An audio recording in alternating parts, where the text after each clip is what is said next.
සාදු කියන්නේ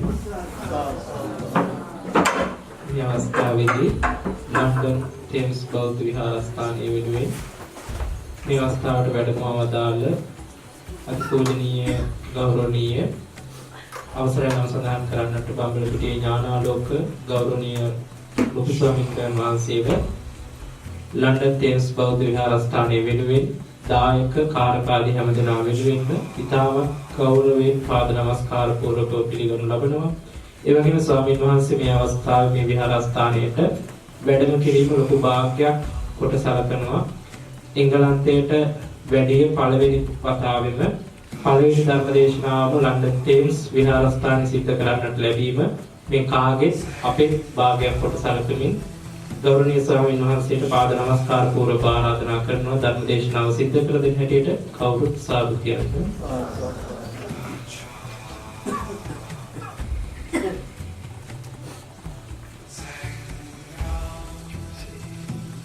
Some of you in the back, would you like to come to the front a little bit? Don't worry, I will not follow you.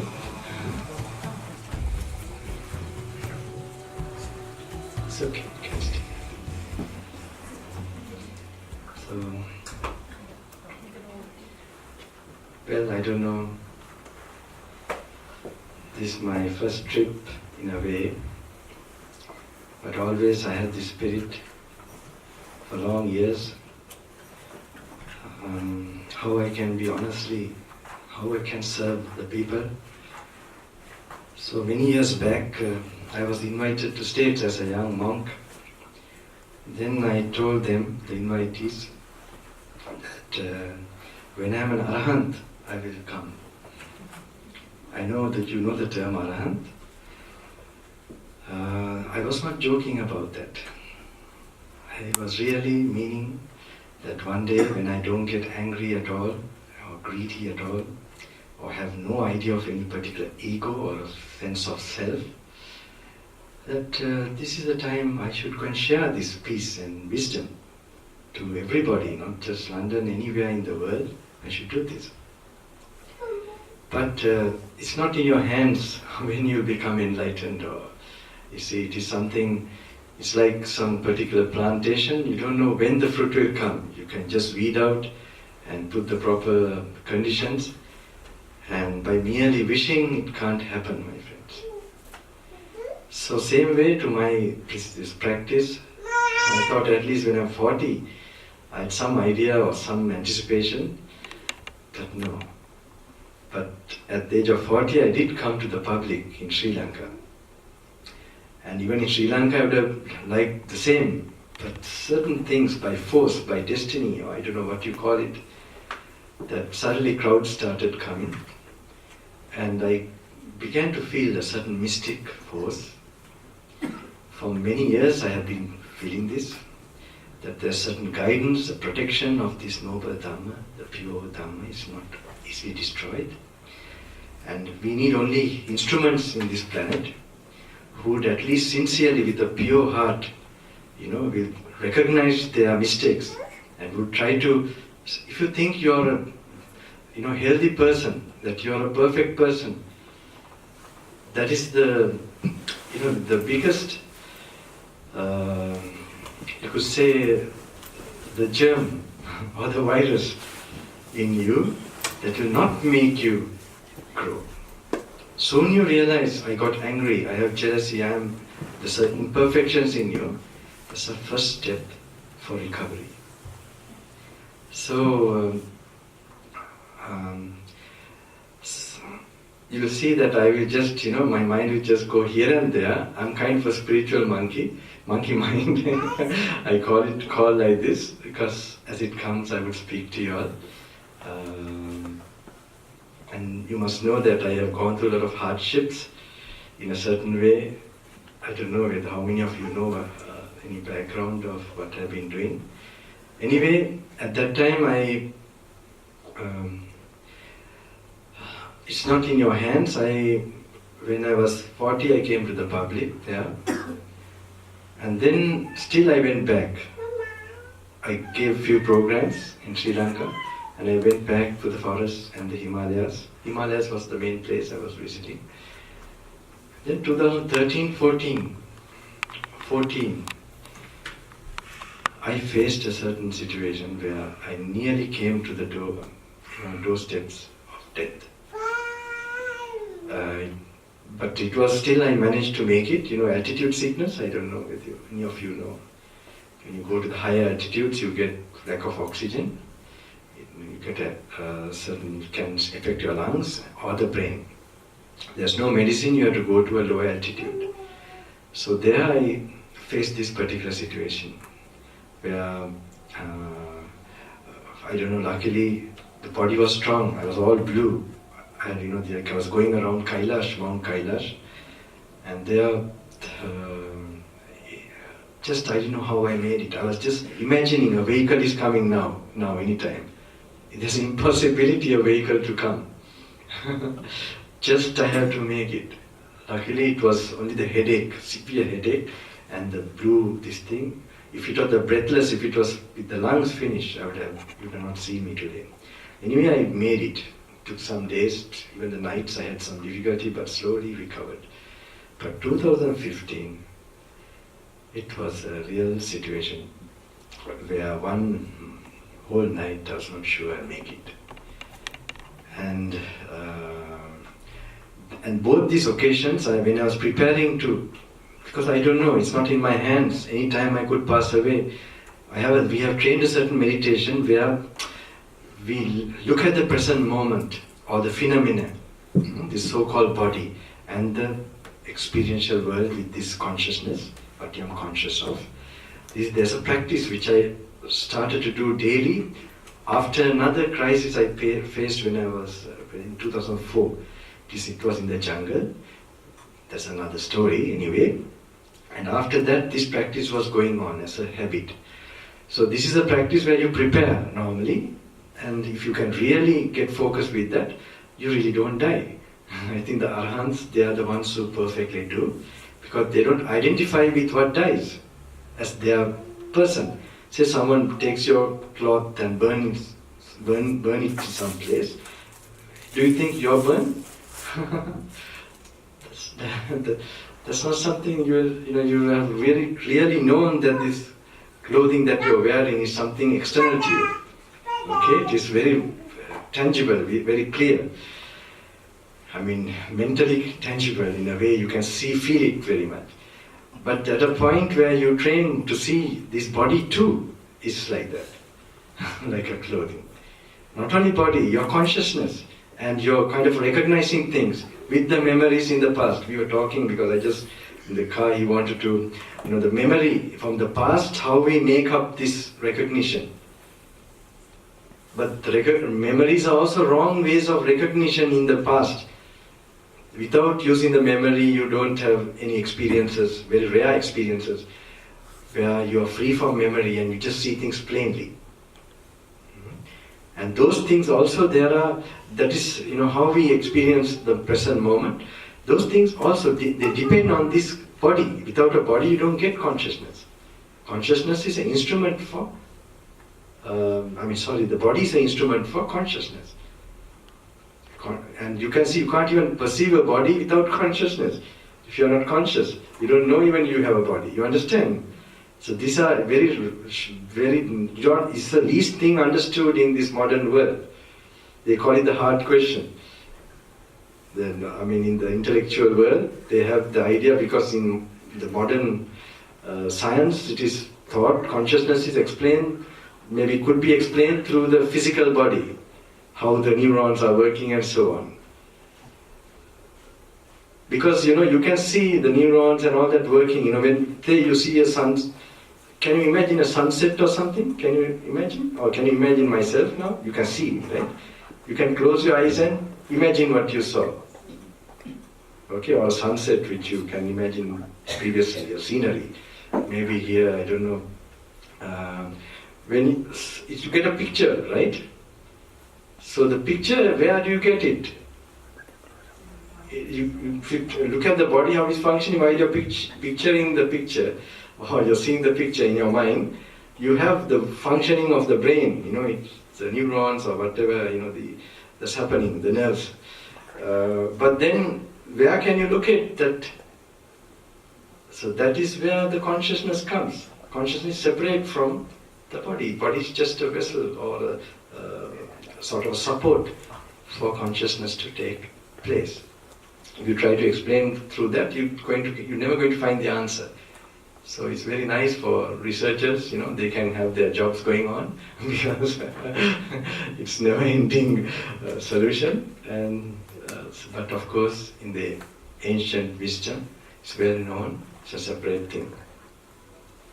So the thing is, I must tell you, I'm not a sort of a preacher or anybody. We are meditators. They are called yogis. So now, in a way, I had to come across an area of, expression. Sometimes I stop suddenly the flow of this thing. I'll go into a blackout. So you'll be used to it. Don't worry about it. Finally, so I must tell you, there in Himalayas, this I faced. That's both occasions. I had this thought at the last moment that I couldn't give enough to the people. Because I was always a hiding monk, solitary monk for long periods. And this thought came at the last moment. Because I was always thinking I should become perfect. How to be a hypocrite? When I should become something and then... But I didn't know that I had enough to give also, that I was thinking in a very, high standards of perfection.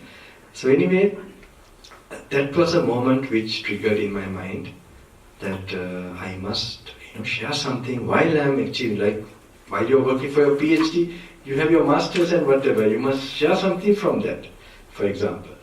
So anyway, that is the time I decided any invitations that I get, I would accept. So in 2014 they tried, I think, something happened. Still I was going to Himalayas. 15 I went. Then also they were trying. 15 only I faced this severe. And this was like a blow from the demon directly. I mean, we have heard the word demon, but the real attack of demon is not, if you're in his lap, no problem. But if you're trying to get away from him, you will get a super shot. So I thought I was very strong and everything. So first it was the body. I nearly left this body. But another one also happened. But he taught me very practical things. Which is like, I don't know how to explain. It's like try to remove my robes. Completely, like disrobe me. So it is, and which I desire, which I really sort of value, they've all shattered to pieces immediately. That's like a test, a final test. In that situation, certain knowledge practically helped me immediately to survive. Survive means without falling into a depression or a kind of what was it? This is not a proper English word, but this is the only way it conveys. Now I have been long time speaking Sinhalese, it's for me like something turning back into speaking English. It's a bit, this thing is okay. There, suddenly it came to my mind, don't egolize it. A certain thing happened, I can't tell you all, it's not, it's too much to sort of think. I hope you can have some idea that don't egolize this particular problem.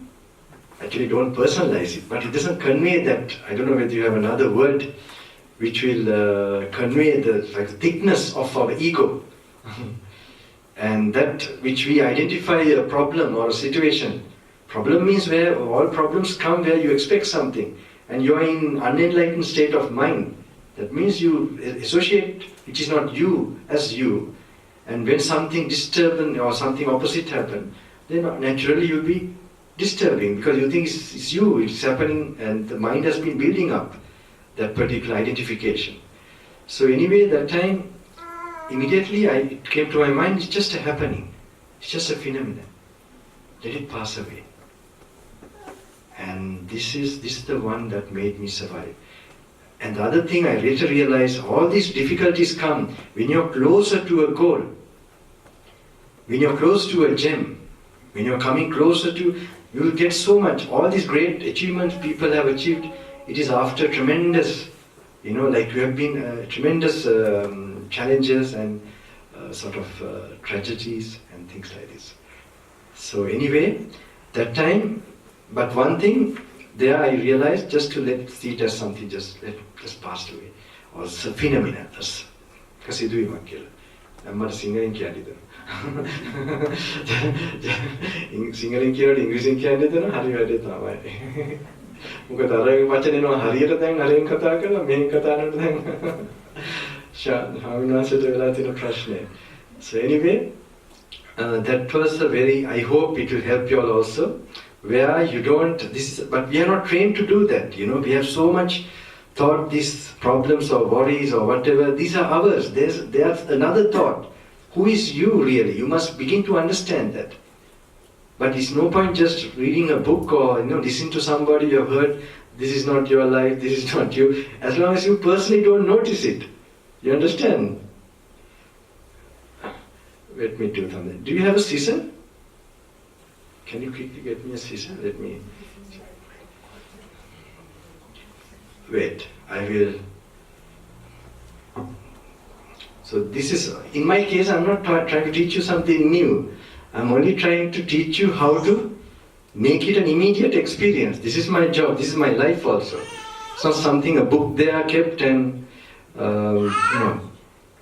Best place to video is when I'm in the room or when I'm going outside, not when I'm coming and speaking. So it's a time, you see, you can't change anything, you can't do anything if you don't live that particular life continuously. If you want to make a change around you, it's better to change yourself. So, I don't know whether you heard about Swami Vivekananda. Have you heard? He was quite a, before 1894 or 5 or something like that, Parliament of Religion. It's quite inspiration for, at that time, like Anakarika Dhamma was there representing Buddhism. He was representing Hinduism. And at that time, he became very popular. There are two things I want to talk about him, but this just now I want to tell about one of the thing is that he didn't tell a big discourse. It was just Sisters and Brothers of America. I don't have you ever read about him? No? Okay.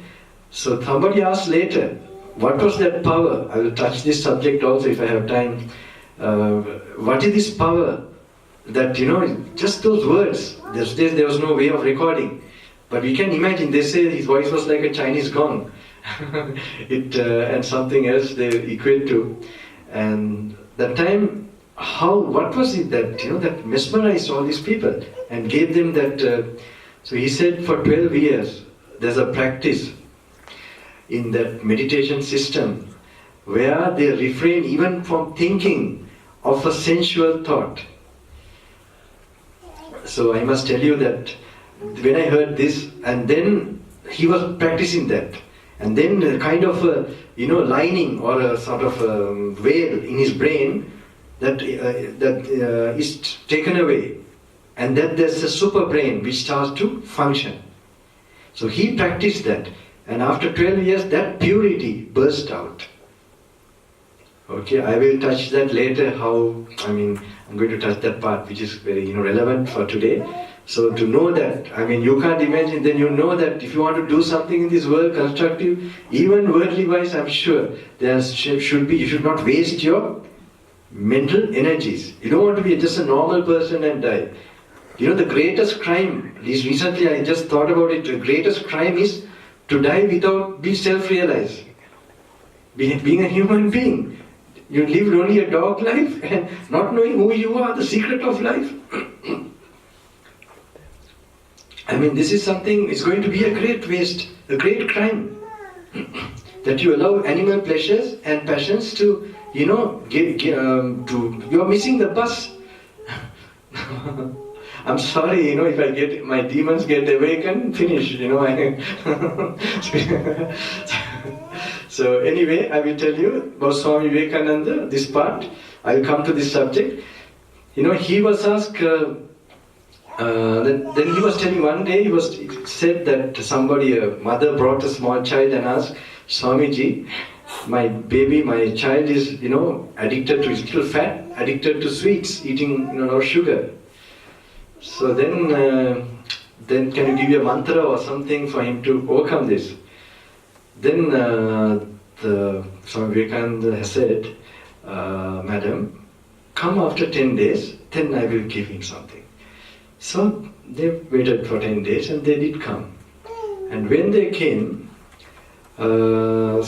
Swami Vivekananda, he told the boy, now hereafter stop eating this, sugar and things, sweets, like that. And the mother was thinking, expecting some mantra or something. As Swamiji, you didn't give any mantra or anything. You should have told that 10 days back, Swamiji. He said, no, 10 days ago I was eating sugar myself. So the last 10 days I was keeping away from sugar. And now I'm telling that. So this is very important, my friends. If you want to change somebody or change the world, the best thing is, there's some power in it. There's a big difference. Now, I see myself also coming as an old monk. I know I used to talk, actually it's a very karma, destiny, I'm coming here. There's some people here that I met when, of course I knew them when I was small also.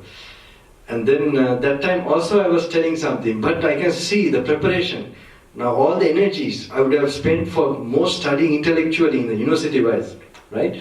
That type I didn't pursue very much. Whatever my father pushed me to do, I did because he was not sure what I'm going to end up. He didn't know I would become firm like this. But so I had to go to university for a short while. But still I didn't pursue very much that, that didn't sort of heavy my brain with all these lot of ideas. And then of course I didn't get married and have a family life and sort of go on. So all this needs energy. And then pursue a career or anything, going for officers and I did for 2 years. That's all, on the way when there were obstacles. So I did like that as a lay person. And then I was wondering where this energy will go. I didn't do any of these things. Then where will this energy go? Yeah, it is going somewhere. Where there should make changes in the people. Something, if they were drinking, if they were sensually intoxicated, or some things are happening where they can't control themselves, I hope this life will help them to, come out of it. It will, because I'll be doing something forever for them. And I was very happy the one who organized or brought me here, I didn't know how it has made such impact like that. I don't know what is happening around me. Like he was also drinking, one like beer or something before, and every 2 weeks he was doing like that, he was telling me. But after one night he just was looking other, there's a habit he used to listen to other, in the YouTube. And suddenly he came across this one and then he listened to this. And then he kept on listening until 1 o'clock with his wife. Suddenly he decided he's going to stop drinking and all that. I was so happy. That news is, I'm sure there are many people. So I understand how it happens. Because when you purify yourself, there's also another thing in Sri Lanka. They say there are so many preachers, so many teachers. But why people are not changing? One man asked me this question and I didn't have the answer that time. Later on, I was, looking for an answer. And I got to know the answer. I realized that the people who are speaking or delivering the message, they are not pure themselves. When you purify yourself, like Vivekananda is keeping away for that period, then my friends, when you become pure, there's a mystic force that starts to emanate. And that helps the people. That will make them change. You give them strength. You don't sort of tell you doing this or that. You give them something to really change themselves. So I've seen wives, husbands doing this to their family. One story I know, one lady, she was, during the British time, actually the husband was relating this story. He was a womanizer and sort of, going for this, and gambling and hunting. So what happened to him was that he didn't have any love from anyone properly. His parents died very soon, very early.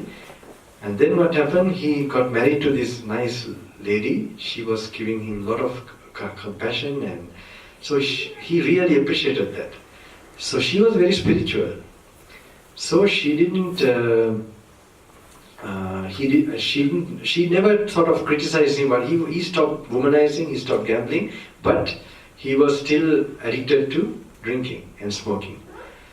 So what happened, she didn't tell anything. He had a small bar in his home, and then she had a puja room there, and they were going on like that.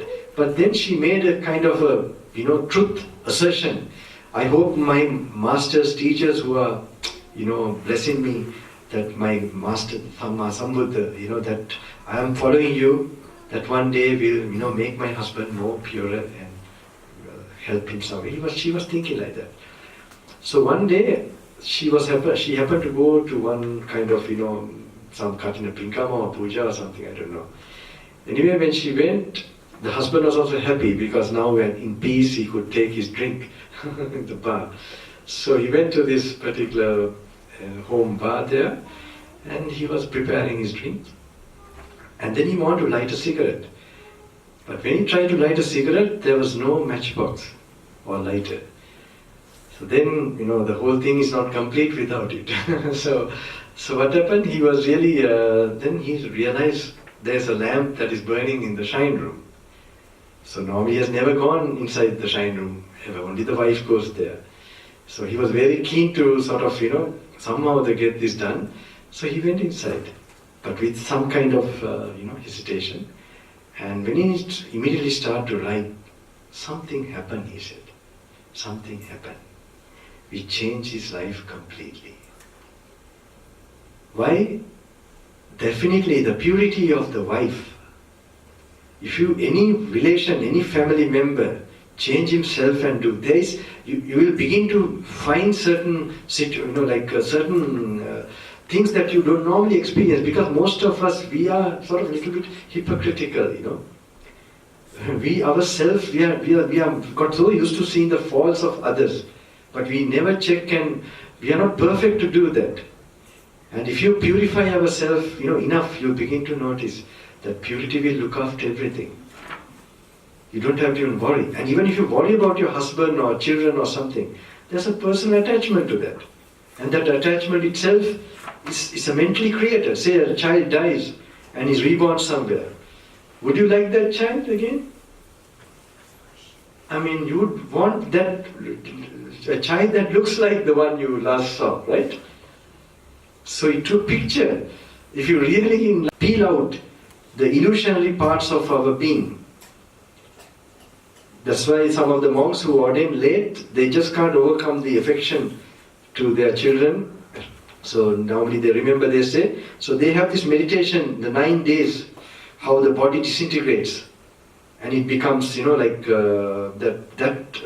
the form of a body, the picture of the body is, you see it is an illusion.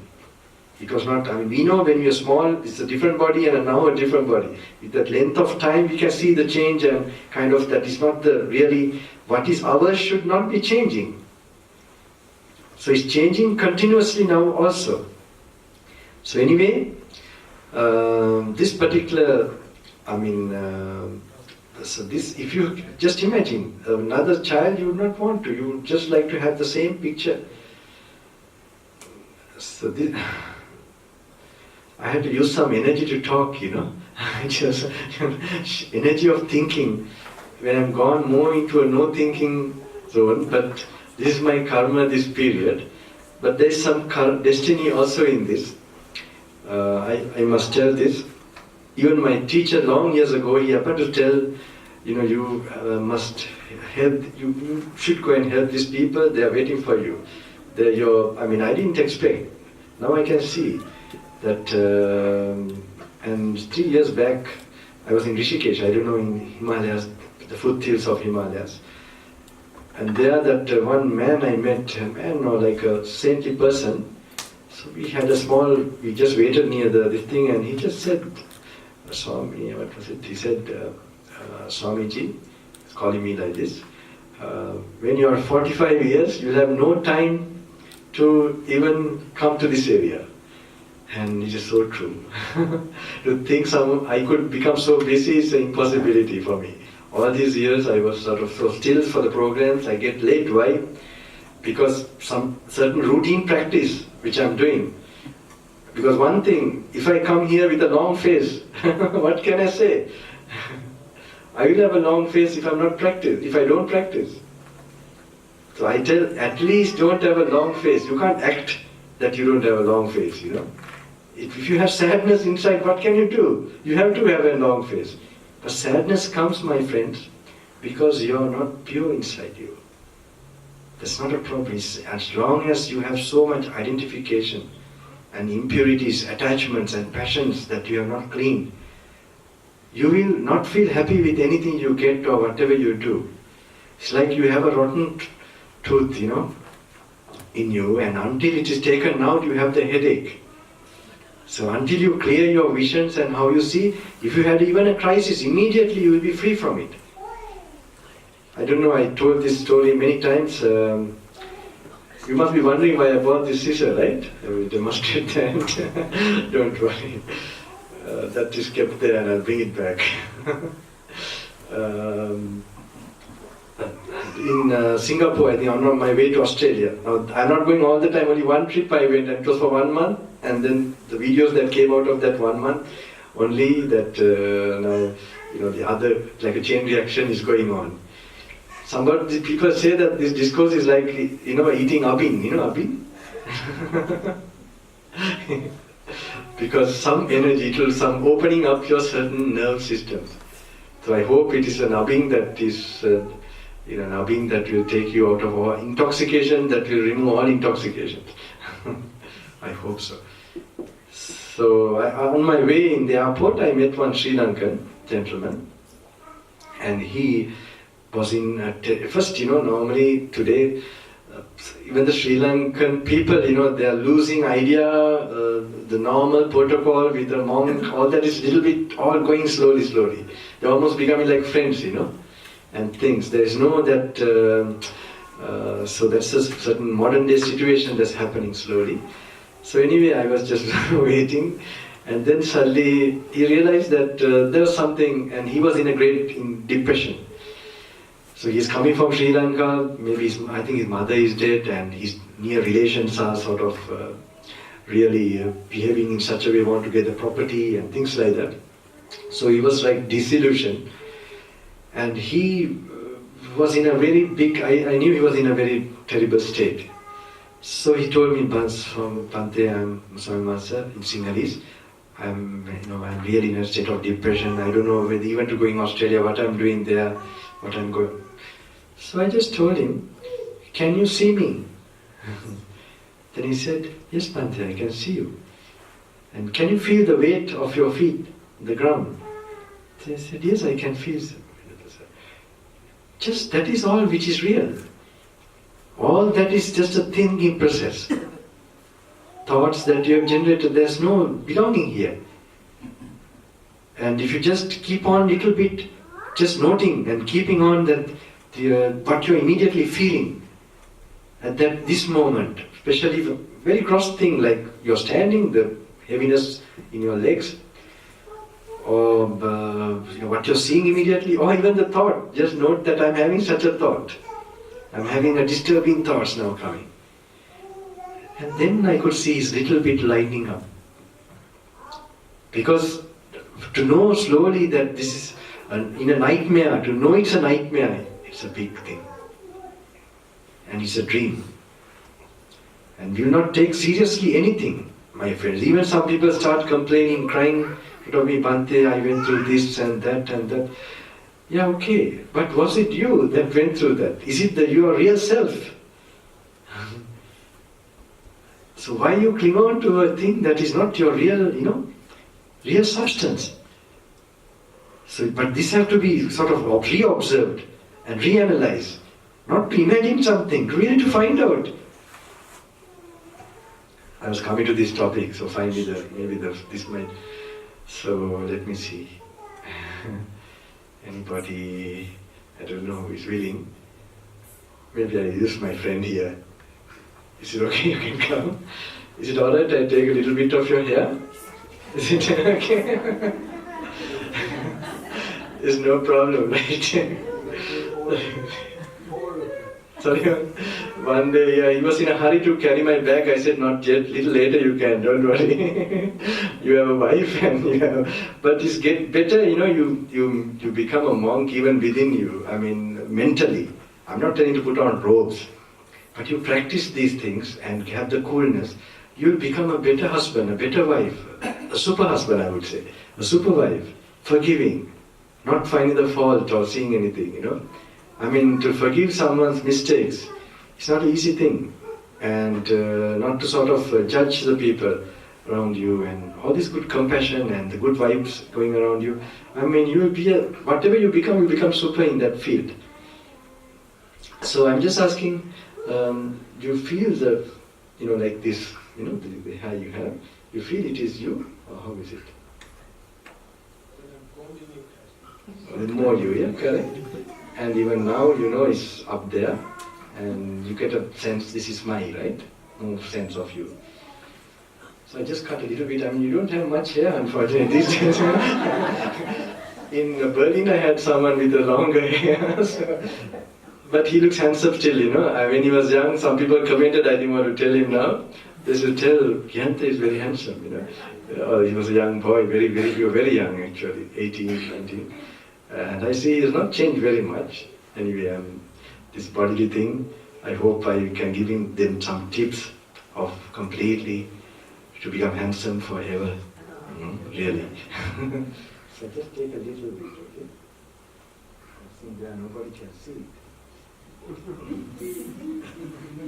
Unless someone goes in a helicopter and you can take it. So, wait a minute, Gyante. Now I put it in my hand, it's alright. How much you feel it's yours now? You don't feel at all, or is it? It's gone. It's gone, right? Okay. So we use the word gone, because we have it before, is it? Okay, you can take a seat. Look at the words we use. It's gone. God. It's gone means it's gone, That means we had it, we were having it all this time. I would have used his hair, he looks so... So my friend, just imagine a piece of hair going, it's like we lost a baby, right? We can just see our conditioning so much. Yeah. So, just very important, my friends, this sissa is your wisdom. You should be able to dissect through your mind. This is a type of, the Buddha explains it very practically. How, because this whole idea is a concept, a person, a being. You take them apart, in actual form, you realize it's a concept that is formed. Even this building, you take the stones away, the mortar away, everything, what is left? But it's like that, or because it's arranged in a certain way, in a certain space, we get an idea. It's not a solid thing, it's an idea of a building, a name you give. The name comes with an idea, that is, the ideas comes in the moment of consciousness. It's a part of main part of consciousness. It's getting an idea, sankhara, vijnana, or perception. So this is very important, just to separate. I mean, at least I hope, do you still feel it's gone? Okay, you can repatch it, right? Make a wig out of it, hopefully. Okay, so really, my friends, this is a very important, you must just begin to see the Buddha's main purpose. In the plane I have, someone was from going to Tunisia, I think. Small island in Australia, I think. So he was asking, why Bhante, why venerables, you share hair and I said, hair is like a, vanity, illusion, It is a dead matter, so we sort of cut these things. And our main job is to cut illusions. This is our thing. Now you see, Michael Jackson, the moonwalk. I don't know how far you know this. In one of his parties I happened to dance also long years ago. And that time also I think I would have been his age. And at that time, I think sister's birthday party. And when I was dancing, I want to prove my cousins that, that they are all thinking maybe, so they had no personal interest. So that was the main reason. So I happened to dance with one girl. I happened to go and tell that girl, would you like to dance with me? And then she was dancing. Then I was telling her, all this is Dhamma. And she would have thought, she had told later, who is that boy, who was doing this dancing? What is it? All this entertainment. Do you know what is it? How the entertainment is made? Now the moonwalk, you just move your legs, you don't get any attraction. But the moonwalk, if you ask Michael Jackson, I think he says, it's an illusion created. An illusion. That the movement is done in such a way you look floating. You're like moving, this part is not seen. So that is creating illusions. But in the spiritual path, what do? Breaking illusions, removing the illusions. And seeing plainly what is truly going on. And finding peace in that. So you let go of the illusions and your weight is lost. So he was just asking me also on the way, do you miss on anything? Like all these restraint. It's very hilarious for me also. Because, you understand, because from that point of view you would think, oh my God, Bante maybe, he must be missing all these things. Yeah, for a drug addict, not getting drugs is something missing. But to come out of all this searching for drugs and, like the turkey effect or the, not side effects, what do you call it? That is all a big suffering. Some have known that, some have recognized, what is this? Again this process. Now even some, I don't know how to explain this, some prostitutes, okay, how these people, they see how can we tempt the people again. Do we, like, this becomes a terrible, this thing, that, when they are getting older and older, how to get money. Now even a soldier would think in the other way, can I fight better, can I do it all the time? But then to leave everything and to sort of find in emptiness, that's another type of happiness. You become happiness independent. And you are not trying to protect anything, and you find this is, happiness is going to have an end. It's not something, it has a destination. There's another one, I remember one couple, they happened to, the talk is a little interesting, is it? I don't know some of the younger ones, because I'm sure, in Australia, they suddenly got to know there's a mad monk who has come. So they all the young people, especially they with some of them with tattoos and all that. So I was very happy. And the temple was very surprised to find where they were happy. They never come to the temple. And I want to give some points also. I don't know whether I have time. I need normally 4 hours, but what's the time? Now 1 hour has passed, or how is it? Another 1 more, but no? Oh, it's okay. I have to give another talk in Signal, it's in the evening, right? Anyway, it's okay. Because I'm here only today, I guess. I got to know that I want to give you these certain points. I hope it will help you. So this is important to separate, to remove the illusions. And remember, all our addictions depend on a certain, even certain fantasies also. Now, you could say that ignorance has different types of ignorance, levels of ignorance also. So you have illusion, then you have fantasy. Fantasy is the most stronger form of illusion.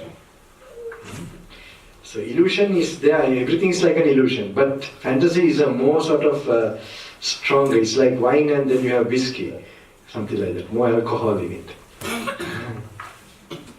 So it's very important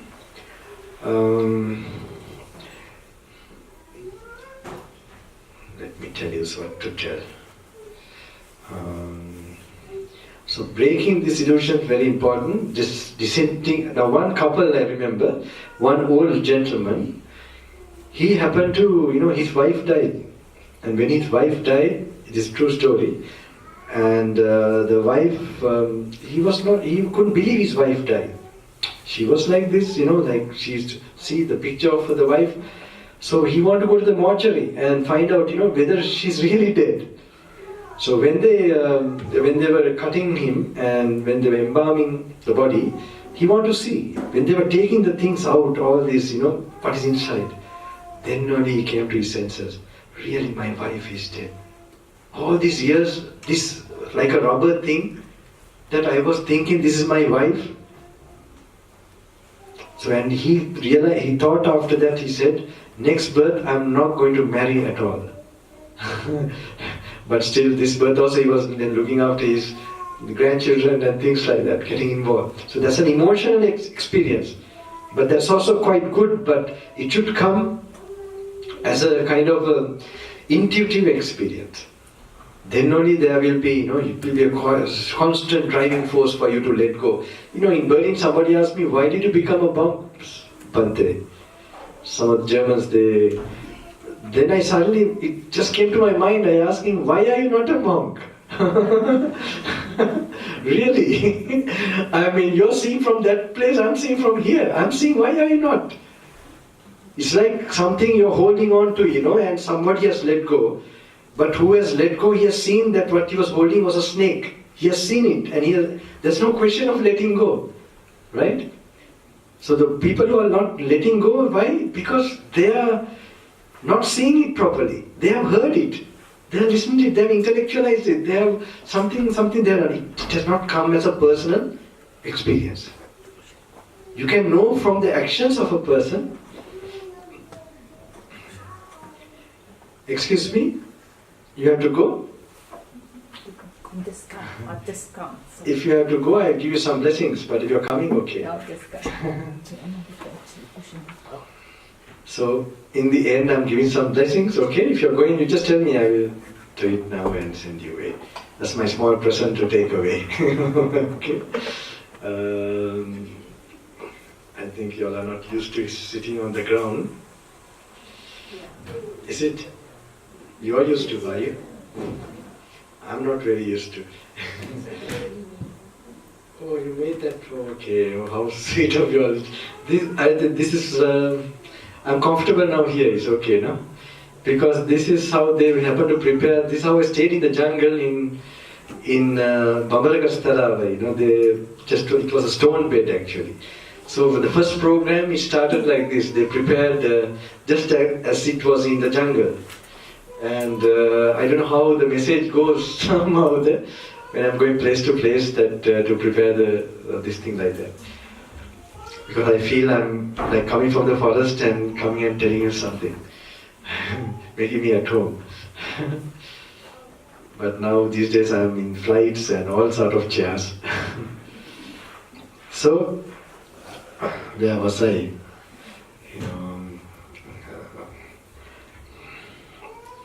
So it's very important, this breaking of illusions. I think you remember better than how I remember what I said already. So I want to give you some points. Let me come slowly.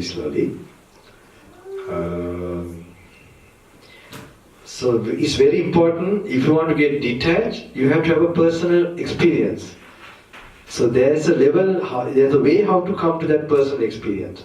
Your brain is something like, if it is it is said, it's like a water. You have a lot of dye, ink and all that in it. Can you see your reflection properly? No. If you have boiling water, can you see your reflection? No. So like this, if you have mud and all that, still you don't see. So these are they are called the hindrances, I think you would have heard before. As long as these are there, you may be able to do a normal university, some topic or something to think and like that at that level, just to write But to get an original thinking, a creative thinking, a personal realization, I'm sure when, for example, Einstein or Newton, when they had that moments where suddenly, unconsciously or without any plan, they just had this spontaneous, I'm sure the mind was very alert to see any reality. That time, surely not a time when they were in the bar. It's always said when they were going for walks or something like that. In nature or at a moment of, very, peaceful moment.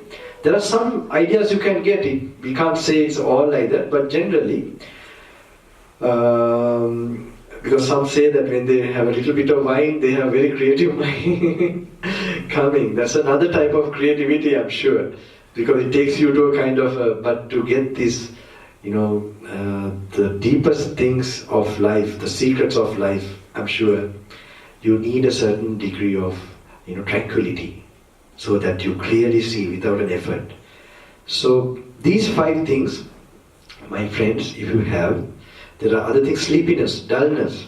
So that's very interesting. Normally, they have found the brain works in 2 parts, reptilian brain, they call it, and the part that you can think and analyze and all that.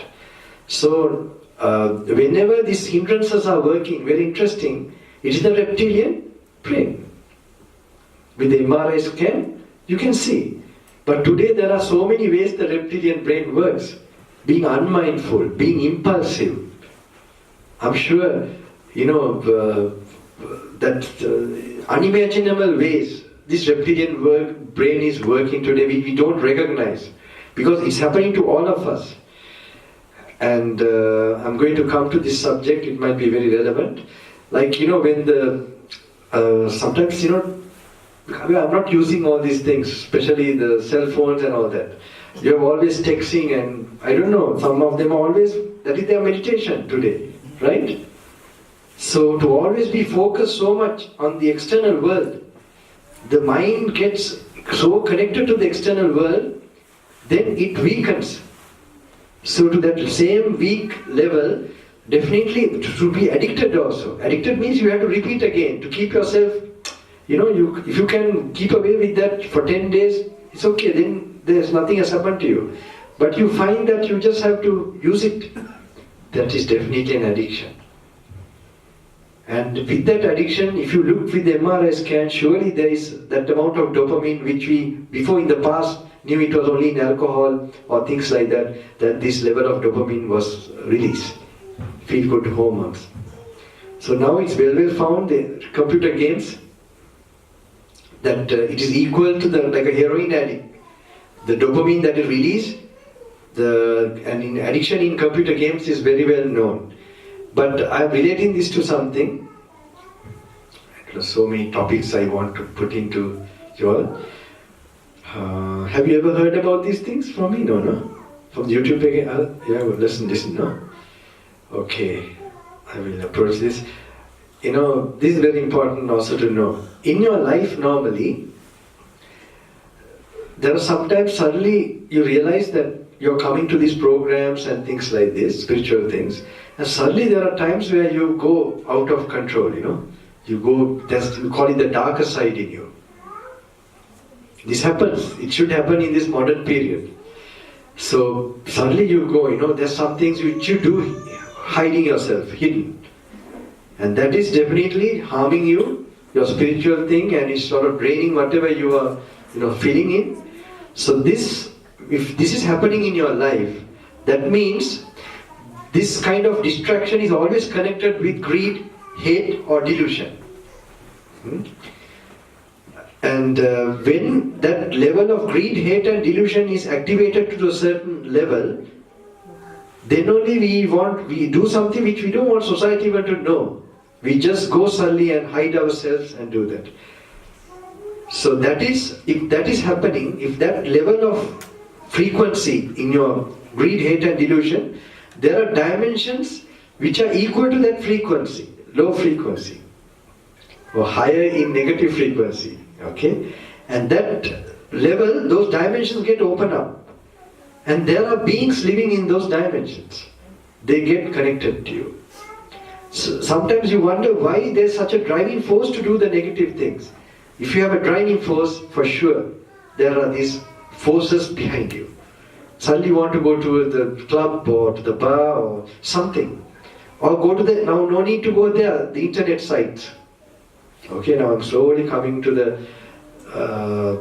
internet sites. This I have researched, it was very interesting for me. I mean, interesting means I never expected to give this kind of discourse. From 2012 I never thought I am giving, but then I am see it's coming to the modern period. We have like the discourse, the original teachings talking about the dangers of sensuality and how and then how to, but they are just in a small shorthand form. But now this has become so activated, and so when you're opening up this particular level to that pitch, you know that then how much you do these good things, suddenly you're putting it to mud, washing and putting it to mud like this. When you know like that, when you know there's invisible forces driving you, they are going to destroy you or damage you, it should become graphic and visual to you.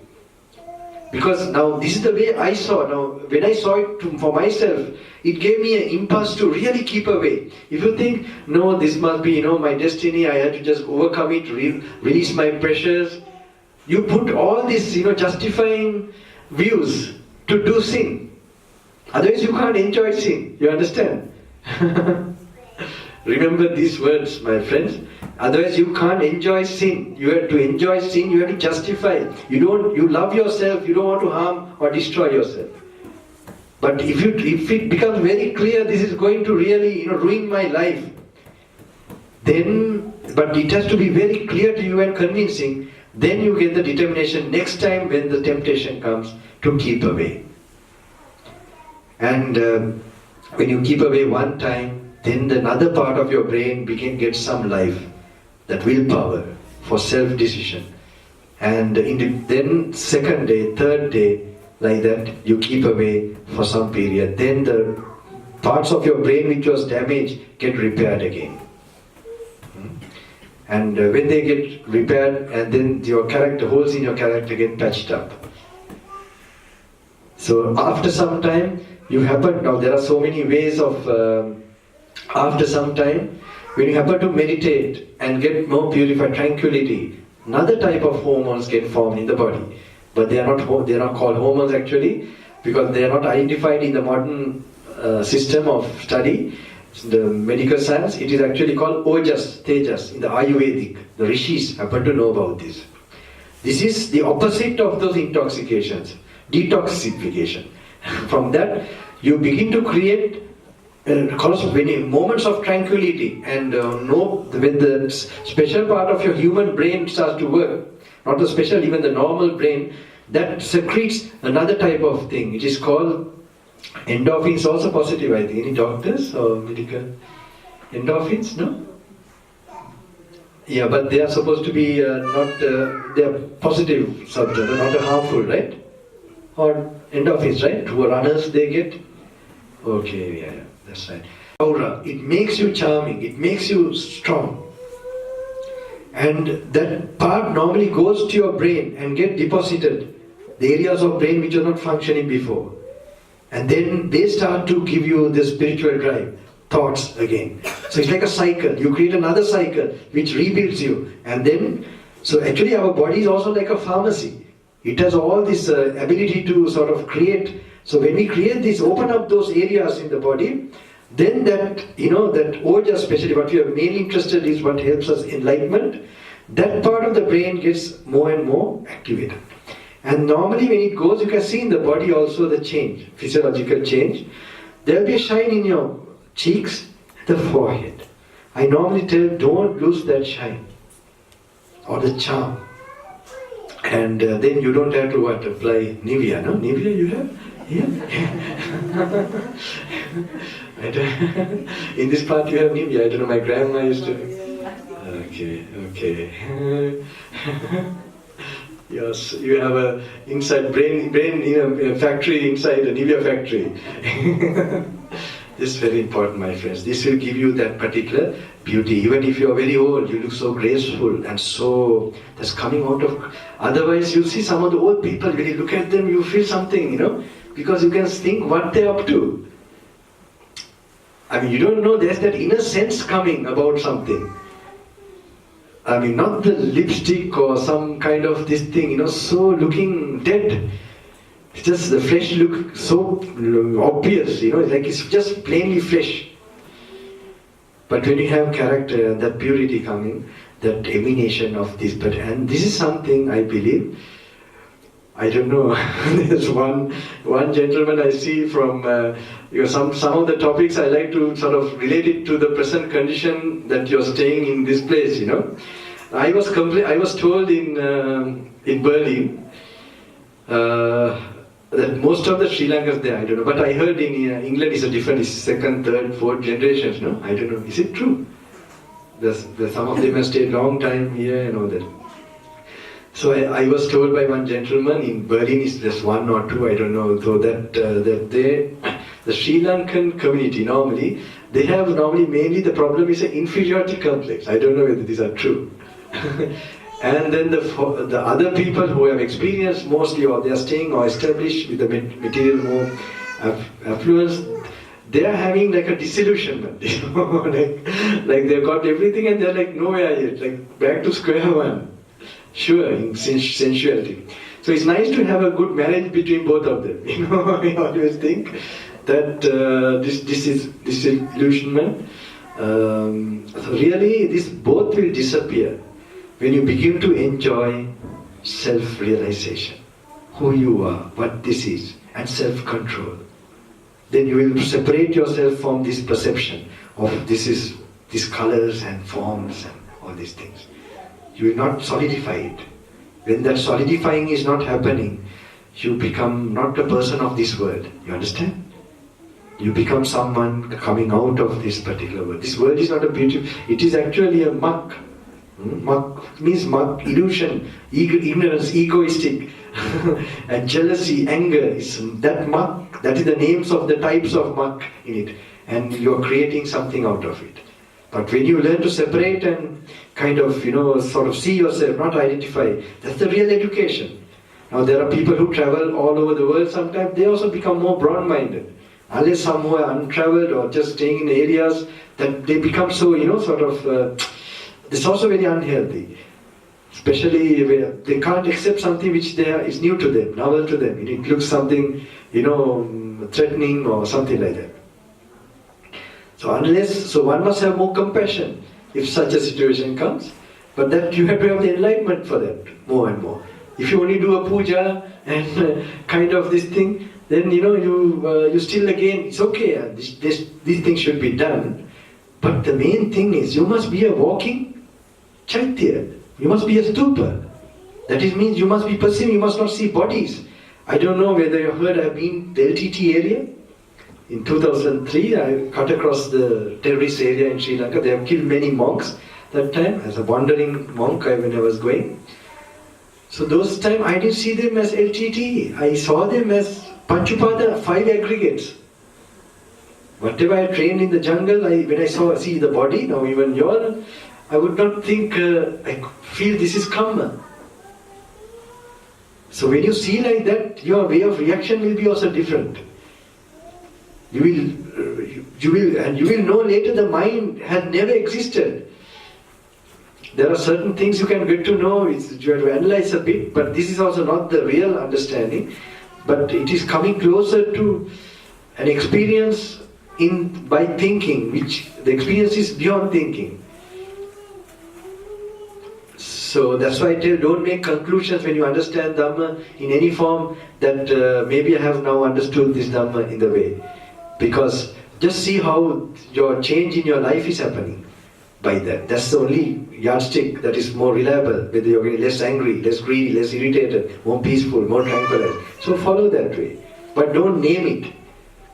No, don't name, that this could be, something. You can never name it and just follow the path.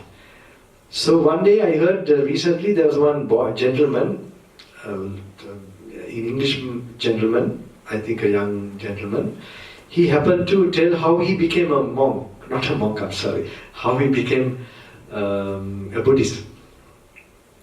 So I told you all, in the afternoon, in that time. He always, even when he was a young boy, he seemed to have a liking to Buddhism. So then his mother he was telling a story what happened, made him like, there were flashes where he was attracted to Buddhism. So there's once his mother, they had a shop, a small grocery or a boutique. And there some people used to come. There was one lady, an Asian lady, used to come and he used to buy something, and she didn't have much money. She used to buy some small, not a very big thing. Every time she comes and goes. So then, but she looked so happy also. So one day, as a small boy, he asked the mother, who is that lady, Then she said, she's a Sri Lankan. And then he asked, why she looks so happy? She's one lady I've seen always so happy. Because she's a Buddhist. So this is a very good thing for you, right? I mean, real by your actions, otherwise don't disgrace this master. You tell I'm something, I'm Muslim or something, IS, no? Though you're not carrying a gun, if you carry a long face, it's worse than a gun, you understand? Long face is a very big problem, you understand? At least that we must lose. It is not easy, it's only by having the inner happiness. If the inner happiness only, the inner happiness only comes from purity, following principles, having good memories of your good deeds. Otherwise, it's not possible to get that. And sacrifice, learning to find happiness in sacrifice, not to do whatever you want. Now, how many of you, I will tell here.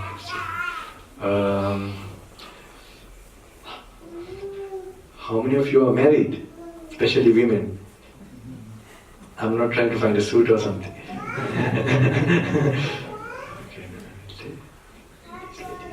Are you okay? Okay. Your husbands are here? All of your husbands are here? They are not here. They are dead. Living? And they are not here? See, my husband's a Christian and he doesn't find anything to do. Okay. I'm on my own. So if you're a real Buddhist, you'll become Christian to him. You understand? When you're with him, you'll be Christian. A Buddhist is being like water. Whatever vessel you're put into, you become that. To make that situation happy. That's why I'm sitting so close. And, okay. See your lips, and when I can't see the lips, I can't hear them. So I'm sitting so close. Can you hear me now? You can hear, okay. Then it's okay. Okay. Okay. I hope you get this point. And did he know that you're coming today? Did he say it's okay to come? How was it? Sorry? He's enjoying himself. He asked me, is there any point in going there? I said, yes. Okay. Because he wants me to join him to go and visit friends. Okay. So I said, no, I'd rather go and see my friends. Right, then? So he's going to see his friends. And did he say okay? It's alright? Like he was, okay. So you'll enjoy the session here, for sure. What about you also, no, auntie? Yeah? Your husband is here? No, And you're married, of course, right? And where is he? he's at home. Okay. And how did you tell you are coming here, and what did he say? More than happy. Oh, okay. Then you will have a very good session here. I will tell you some points. We don't get husbands, like even, some people also search for gurus. I say many people don't, searching for gurus also like searching for husbands and wives. You never expected to marry that person, but you marry such a person.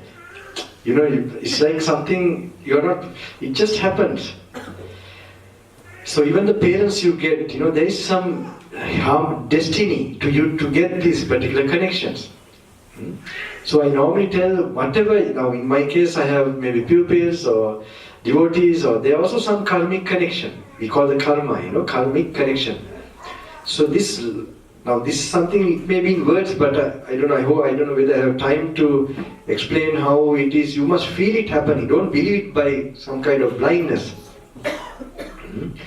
So anyway, if your husband I can predict like that, if your husband tell you some way, don't come, that shows your type of karma operating at that time. You're not having the supporting good karma or good supporting. So if you watch your life like with equanimity from outside, you will see if you go to that function or whatever, if you're honest and really studying this, you'll find you will not be successful what you're doing. Even you physically come, you understand? And you can see if you convince and then came, you'll have some struggles initially and it will work. Have you noticed these things? Okay, very good. Yeah, this is some understanding of life, because normally we have learned very much to live only. We don't know the karmic terrain, and just to study the life in how the patterns are working, how these relationships are connected with events. So this you become more sensitive and observant of, and you will take decisions very carefully, wisely. Wisdom is about that, understanding the mechanism of life. Even wives and husbands you get, you begin to understand, but you must have a certain degree of detachment and a certain degree of discrimination where you study the situation. And so, okay, I hope this is very important. Whenever you are taking life decisions, first it comes with parents. That's a very strong connection. And then if you're married, and when you're working with bosses and so on. But even if they tell you to do a sinful thing, they are without anger, but with firmness, you should be saying no. You don't take part in sin. It's not going to be good. It's only so you're not encouraging anyone. But other situations, you must learn to become flexible and even to do things which you don't like, which is going to... So anyway, I have some points for the younger people also. I must share this quickly. So then, so when you, that is in your general life how you take decisions. But your behavior-wise, there's one occasion where I tell two things if you don't control, nothing happens on this path. This way repeating in my other, this thing is the tongue and the sexual organ actually. So you can see the same, with a lot of nerves, with red, the blood and all that. The feelings are very strong. So these restraining, controlling these, only many rules are given by the Buddha. If you look very interesting, we have rules like grave offense and minor offenses. Now we think he just formed those rules for some kind of, for the organization to go harmoniously. No, it's for our protection. Very interesting, like especially with the modern medical science findings. It's very nice, very interesting. It makes you really have more faith. Especially talks about the grave offense at a level where, the grave offense, he tells this, there are 2 levels. 4, if you break, I have to remove my robes, this robe. There are other 12 which I can rectify.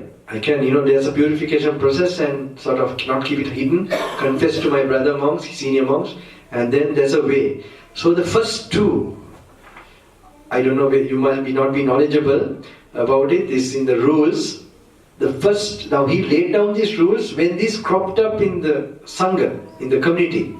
It happened after 20 years. First 20 years they were all becoming quickly enlightened. There was not this wrongdoings happening before that. They were all enlightened. Wrongdoings are coming out of a defiled mind. Too much passions, too much anger, too much delusion. So, initial 20 years, no. Then slowly, then he said, don't do this, don't do that. This is under grave offense. Now it's funny. Now he said these rules are laid down for the future.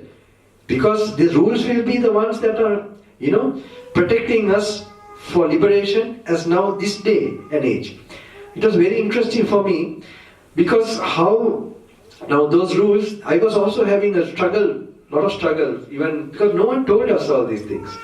Even my teachers actually, they never touched this point in a detailed way. And if this was done, I would have gone further, this thing. So on my own I was researching. And it took long years, and with, so in South Africa, Lesotho, in international schools and all that. So one thing protected me, those schools, when they go, all I remember, there used to be, like a lot of mischief, and they don't keep their virtue, nothing. And then I used to hear about this in classes when they are going to discos and all that. So I also like to go to the school disco, high school. But because shyness to ask my father money for the ticket, knowing my father will wonder what he is up to, that protected me. I didn't know I'll be a monk or whatever. I had this thirst for knowledge and search for truth. So I didn't, so I used to sort of, and that others I would have had all these impressions and draining of energy. I would have not been able to pursue these so many memories of, so anyway, that time I didn't do all these things. But there are other things which I happen to, like, because there is in the ancient time something called Kumara Brahmacharya. Have you heard this word even? You all have heard, huh? Okay. I don't know, you all are very, London is London, right? So, from the books, but at least you're reading a lot of books, very good. This is, okay. Do you know how it's defined? How? But it's a little bit difficult to explain, eh? Okay. Alright. It's alright. But I'm so happy. At least you all are quite, the Kumara Brahmacharya means it was known before you got married or whatever, you practice a level of celibacy. Knowing the relationship of that, how it nourishes the brain, and that brain fluid is enhanced, and that your intellectual powers will be. And this was also later on studied in, so these things after the Industrial Revolution and all this, even in the Christian tradition, it's very well understood and well known. That is the demon. Any other practices, its demon is involved, and the angels of, the other evil spirits are involved with it. So leave alone all that part also. But these things were known in Sri Lanka in the past, I'm sure, but this is all lost. So this is something I find that is very interesting, but without any religion or anything. There in the West, there are groups like vegan, no? Vegan or like that, sticking to vegetarian, what is it, vegan is greens and things like that. Like that, there's a group that has formed who are sort of practicing these things, they're counting the days, because this is a challenging thing. Because today, the modern day, they're falling into habits. It becomes a habit, the wrong things. And addictive habits, and so this way, they have to count the days. How long did I practice this? 3 days, 1 week, 2 weeks. It's wonderful. They have sometimes said 90 days of this particular practice. So there's a group of these people, and I thought the Sri Lankan people in Sri Lanka, they should know better now. Because I wish the schools and everybody get to know.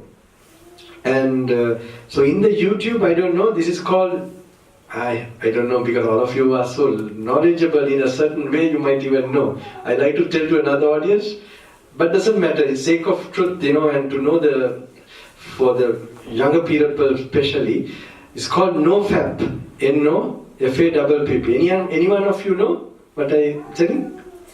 No, huh? Then when I get into the Heathrow airport, you can get to know about it, okay? Bye-bye. It's okay. Okay, no one knows, huh? Oh my goodness. So, N-O...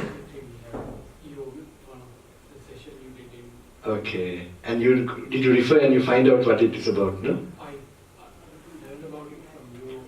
But did you check it in the YouTube and other one? Oh my goodness. Why? You are not taking these points, Just you got to know I told like that, and you don't know what is contained in that, nothing, no? So it's regarding this Kumara Brahmacharya, okay?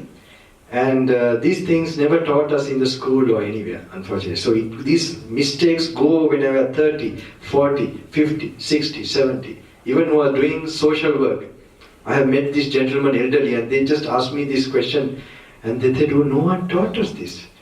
They are in ashrams, doing, like Katina Pingamas and Bodhi Puja, guiding a lot of people. And they got to know that I'm a little bit, open, and they could ask me anything. And they put this question. I said, this is a big damage. So normally I tell, getting married is also like becoming a monk. Because you stick to one person, how boring that person is, it protects you from greater sin. You understand? So this is where, these are very important. Some people ask how to develop my meditation. I said first settle your loans and then first learn to treat your wife kindly and forgive the relationships you're having. This is my approach. So you just, you never have a solid. So getting married is also like becoming a monk. You stick to one person, how boring that person is. It protects you. In case some mistakes you have done, know that there are those evil forces connected to you. That's why they are driving you to evil. Because they are fallen souls. Remember this. And these fallen souls drive you, they will bring you to, because they are not they are suffering, they are enjoying it through their body. Through your body, I'm sure. So, I will explain that very much. So this is very important.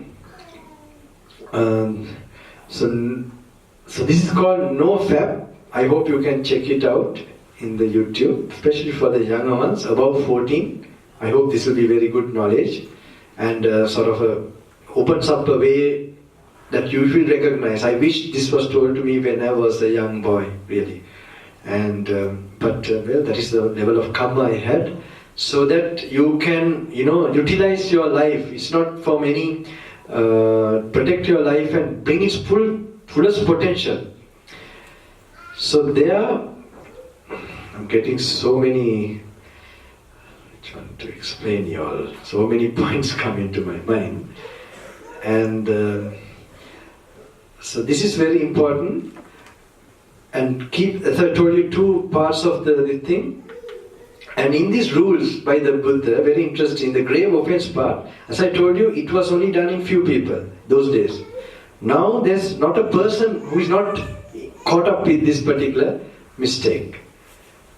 So this is very relevant in a way, and with this, when you activate this particular type of emotions, and it opens up a completely opposite side of your existence. It is completely a negative side, and it has all side effects.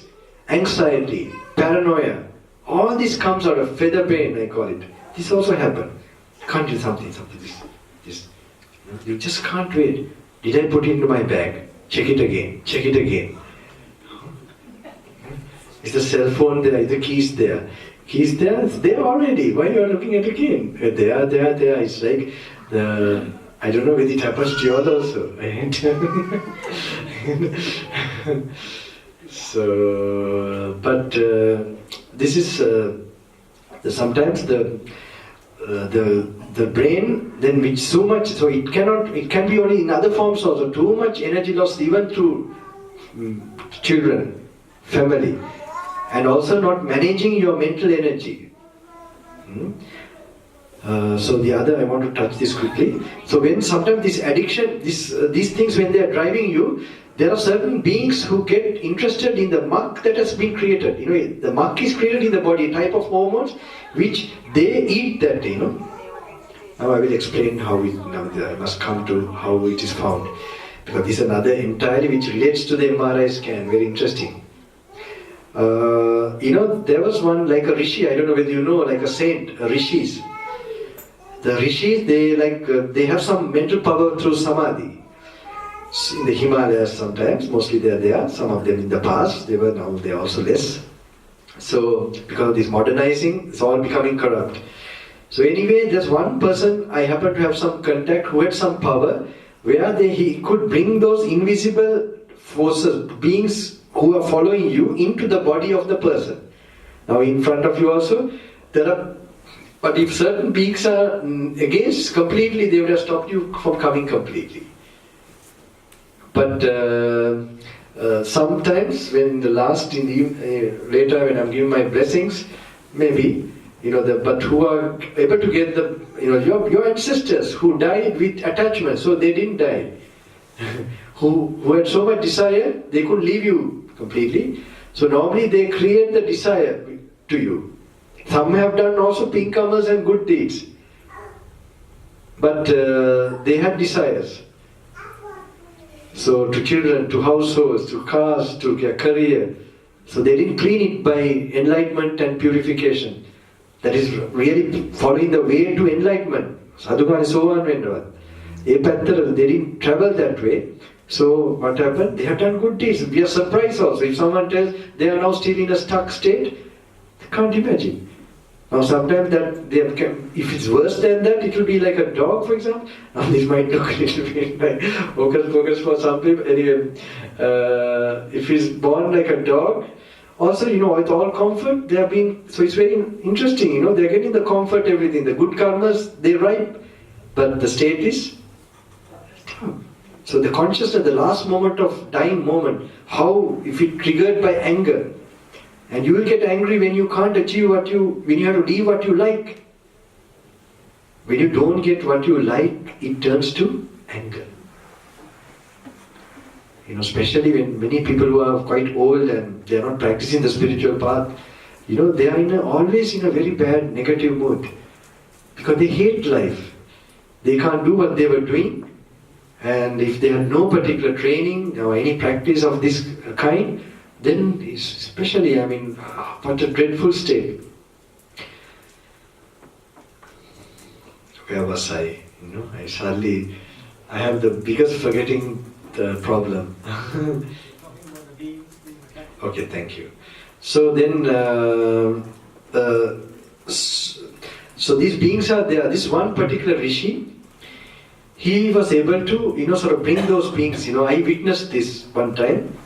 Who are hiding behind you. So one parent, one mother actually, her son was going astray and was not listening to her. So she brought this son to this person. So that time he used certain force, certain power, and he made this certain, suddenly this young boy became unconscious. Someone else was speaking. I don't know whether you have ever seen like this, anything like that. No, never, no? Not seen these things, no? Okay. So it's like, some of the Edgar Casey, many mentions, he used to go into an unconscious state. You've heard about that. But in this case, of course, it's like another entity speaking. Now, many things got revealed through that. He said, I am owning this body, I am using this body.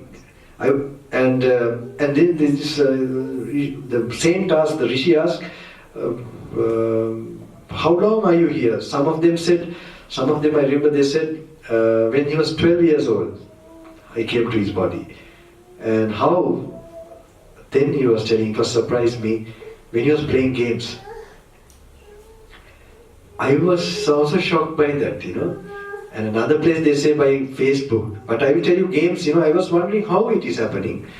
Now I understand, because now when you practice compassion meditation, Karuna, compassion, good positive thoughts to the whole world and spreading, then you are sort of making the consciousness into a greater consciousness. And that is a positive thought and a stronger thought. And that thought makes that particular type of cognizing. That intention, So when that is done, so when you have other intentions, kill, fire, or something, some other, meaningless, no real meaning, when you are doing like that, then surely it also has to form another consciousness. You understand? So then we can understand logically also that way, how when that is happening, then this is very rational.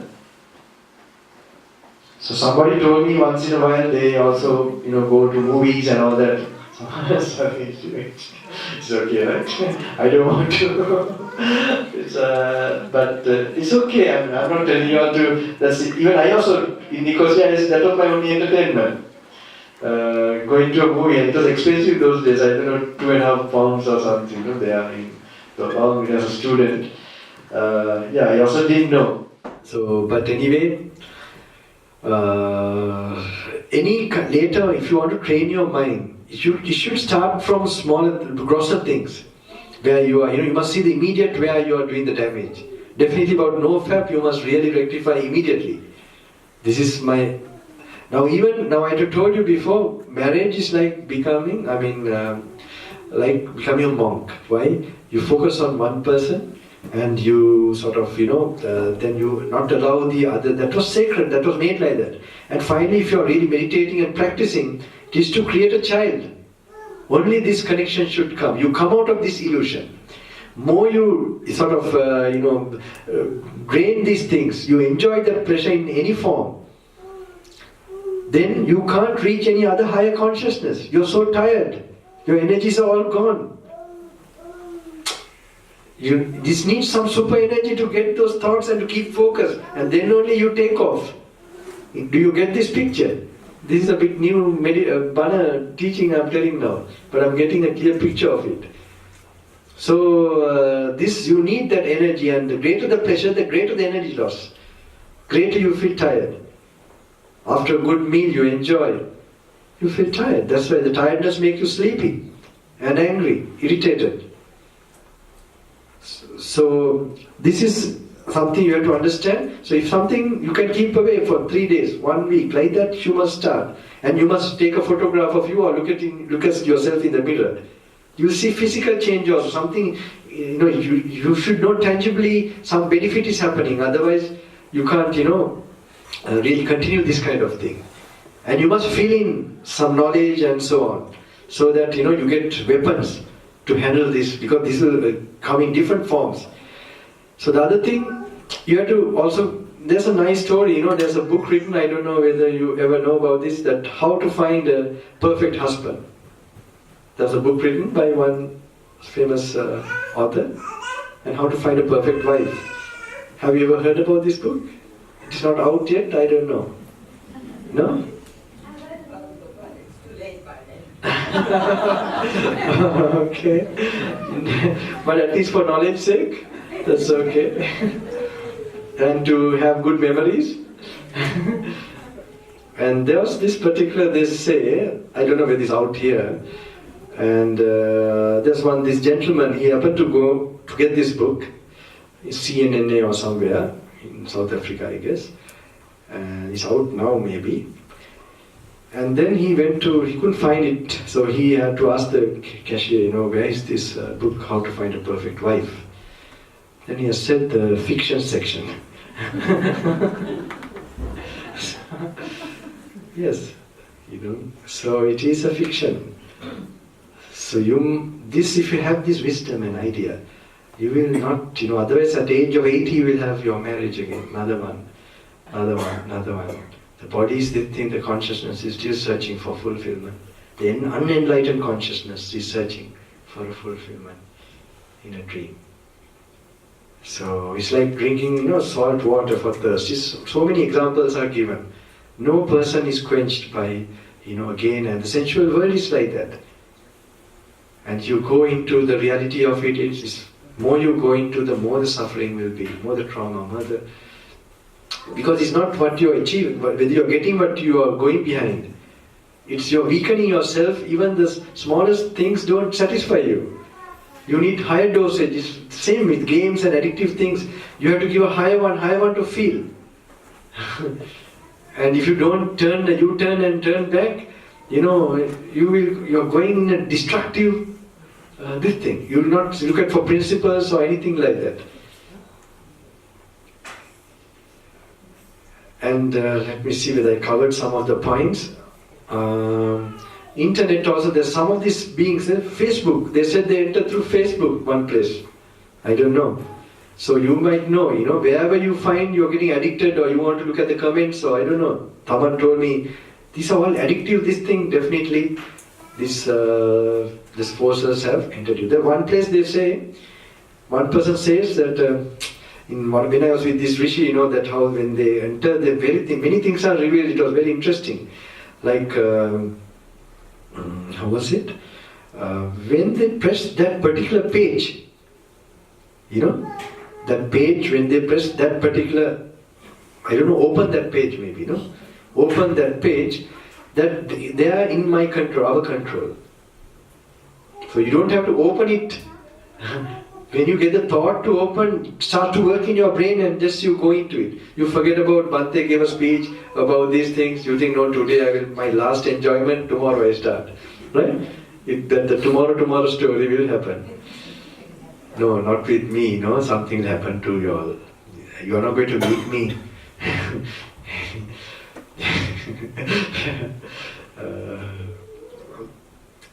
This gentleman who was bringing me here also, he was telling me, Bhante, I got caught to such a traffic block, when he was picking up. I said, yeah, I'm the surgeon who is coming to operate, so many things will be disturbed. Yeah. Because I expect this, I'm not coming out of some curiosity or for some enjoyment. So I'm quite serious about this matter, and I hope definitely if it's positive for you all, I hope it will happen to you all. That you are not drawn to any kind of sin or negativity. And so when I told about this, the negative forces, sometime in Melbourne, some of the young boys, they have no idea. Sometimes they are like, they are telling me, Bhante, I'm not doing these things, but they are doing something else, which is like saving a mosquito and killing an elephant.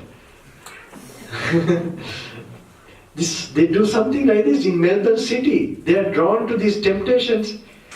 Suddenly, but he remembered, the Bhante showed certain negative forces drive you, and they must be with me, and that stopped him. I was thinking how relevant it is, he want to be a monk, and all these good ideas are there, but they are never going to be materialized if he's going to go on and on. And especially these people who are destined for great things, they are more captured by these forces. This must be known. So you can't label these people, they are born bad or something. No. They may be the chosen beings. So the very demon is following completely around them. So if that is removed, they will become the saints of saints, for sure. So this is very important. And many addictions could come from internet.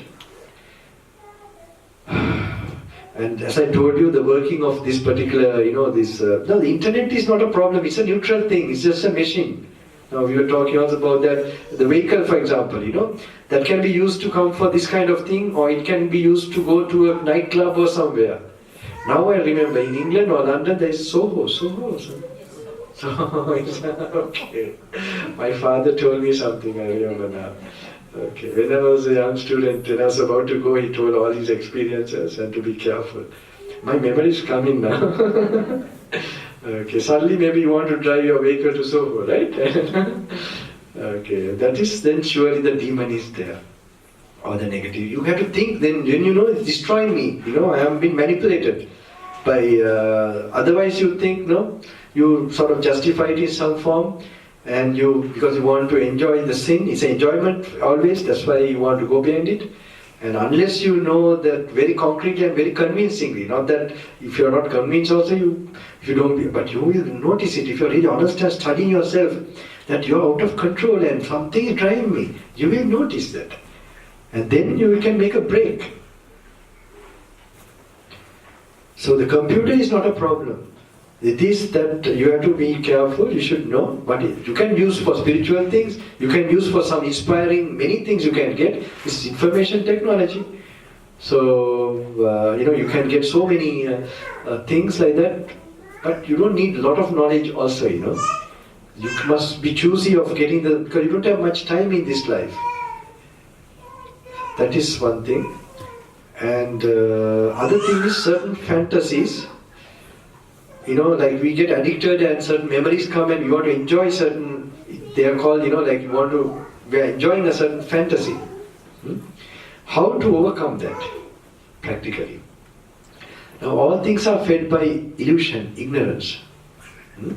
Now especially with the internet, you will have, I know it's a timely topic, some things, like you are addicted so much and you just can't, now you may keep away by some promising to the Buddha or something. Now this is also effective, but that inner inside drive is there, like you're missing out on something, or you want to do it. Why is it there? Because you're still, having the fantasy is not being broken. So what you do, when you are at rest, when you are not being driven, you must bring back those memories. You understand? Consciously. If there was some picture or something or some area, certain episode that went through in your life regarding this addictive, when you went to the bar, when you met the people, I'm telling you that way, right? Or some other thing. So you go back to that, what happened to you, how you entered the bar, how the driving force was there, how the mind was working, how you start drinking, what happened to your brain, who you met, how you felt. You just go through that. Don't think it's simple. And then go how you had the, what do you call it, not after effects. It's called what? Hangover. Okay. The hangover. And all that, go through that feeling. Just do it. And you will see it makes a big difference. Later, that same that idea, because you will be noticing when you go like that, without the experience, with equanimity, when you're going through, you will notice things you didn't notice before, about its reality. And that will create a new pathway in your brain. And you'll find it will destroy that slowly, the kind of, something. Oh, the shocking thing, that's what creates the dopamine rush. And this way, that energy will also be fade away from your system. You get this? Especially for the younger ones. I mean, in case, I don't see some of you are okay, but better know about the crocodile, all his fans. And if you want to be more handsome, as I told you, I remember when I was in high school, I could see my classmates. They were all looking like they were maybe 16, 17, 18, 19, but they looked like 25, 30. Just that I would also notice them. Before they were quite good, and they suddenly, I see them meeting certain group of people and then be driven to that, and I can see the change happening. Their looks, everything, they become pale. And so it's also nice to get strength from the ancient saints and sages. This is still I do for my own inspiration. How they kept truth and honesty. I mean, even, some of the Christian saints, they're similar to what the Jatak Katha. Have you heard of Joseph? Prophet Joseph. Beautiful story. Mahaushada Pandita. Directed straight away. I mean, leave alone how he had chastity, how he had this wisdom, how he guided the Pharaoh. Anyone was fascinated by his life. How can you get that fascination? One main thing was chastity. Now even today in the relative world, even who are sometimes who are controlling to a certain extent, they have a special charm. And that's why someone tells, Bante, when I'm trying to be chaste and practice these things, more ladies are coming to me. Yeah, initially it's true. So this is true in a way. But then you learn, that is a test for you to pass. And then to make it permanent is otherwise the vampire story. It will suck all your power. So one thing, there are practices to do to control, how to control these things. As I told you, I can look at you like this, and most of the time I'm not looking like this. I'm not focused, right? Do I look focused when I'm looking like this? Can you see my eyes? Do I look focused? Now? I look focused? Now? Yes. Now? No. Right?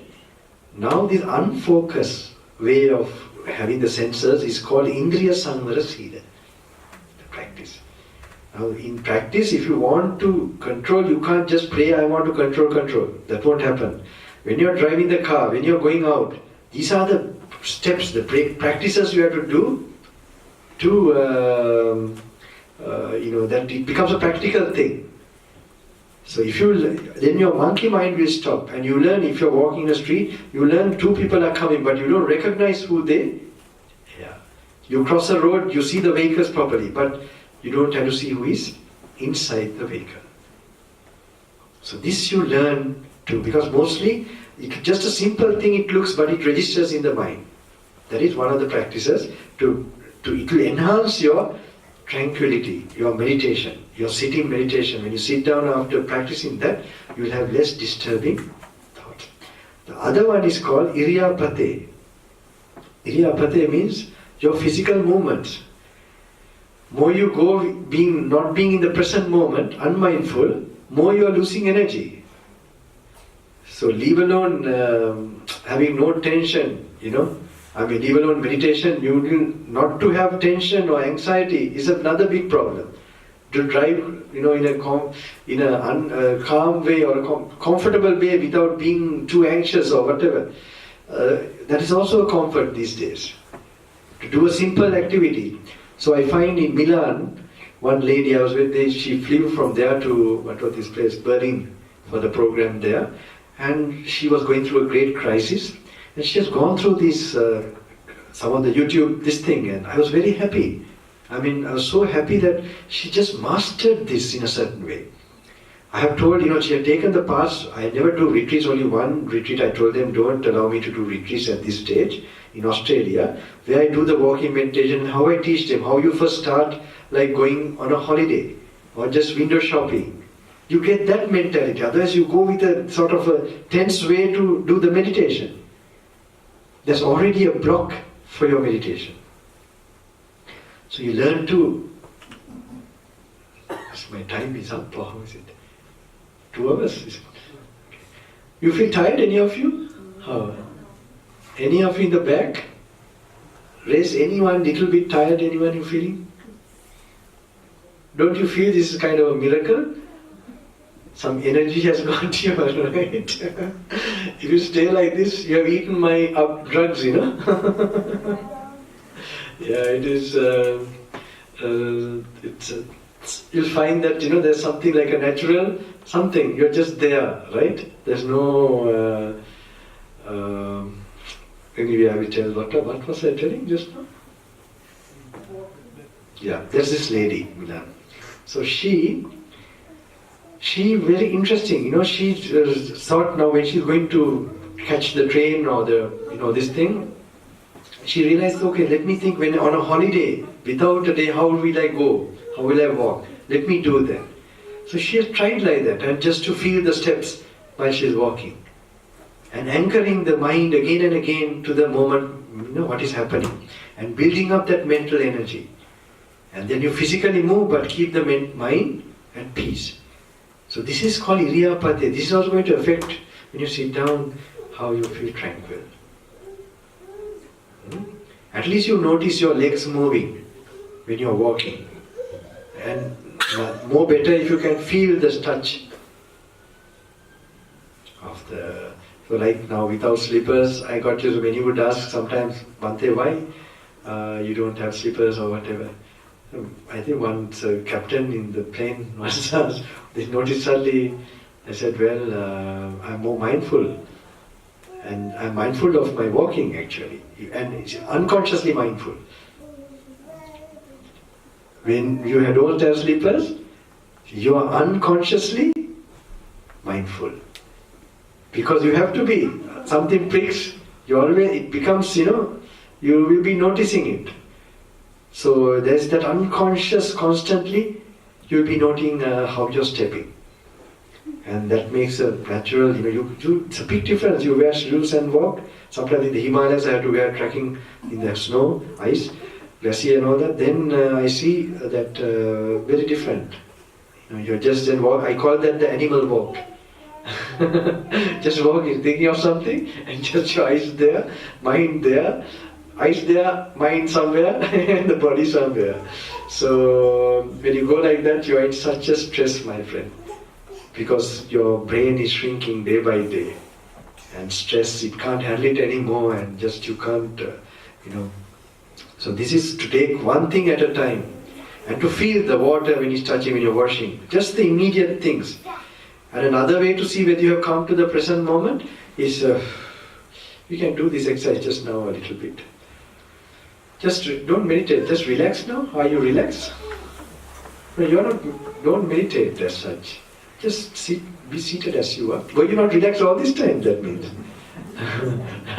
Now you are falling into a position. Sorry. You should have been meditating while you were listening to me. That is how it should be done. If you didn't do it here, how will you do it in your cooking place or in the kitchen, in your office or in your working place? This is how it should be done while you are doing the activity.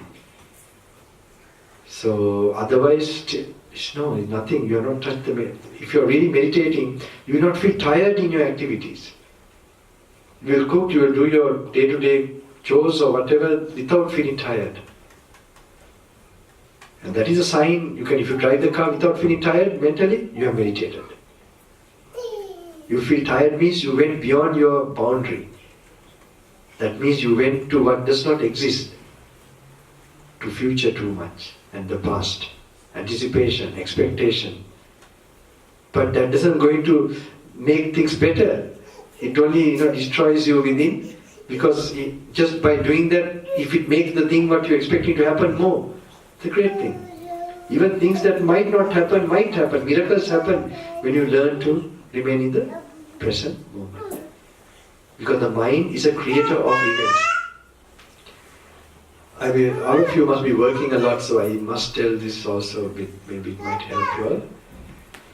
So the NoFap, I hope this will help you much. And using the internet, be careful. This is all, I have told already. Because that is very much used. They are going interrelated, interconnected.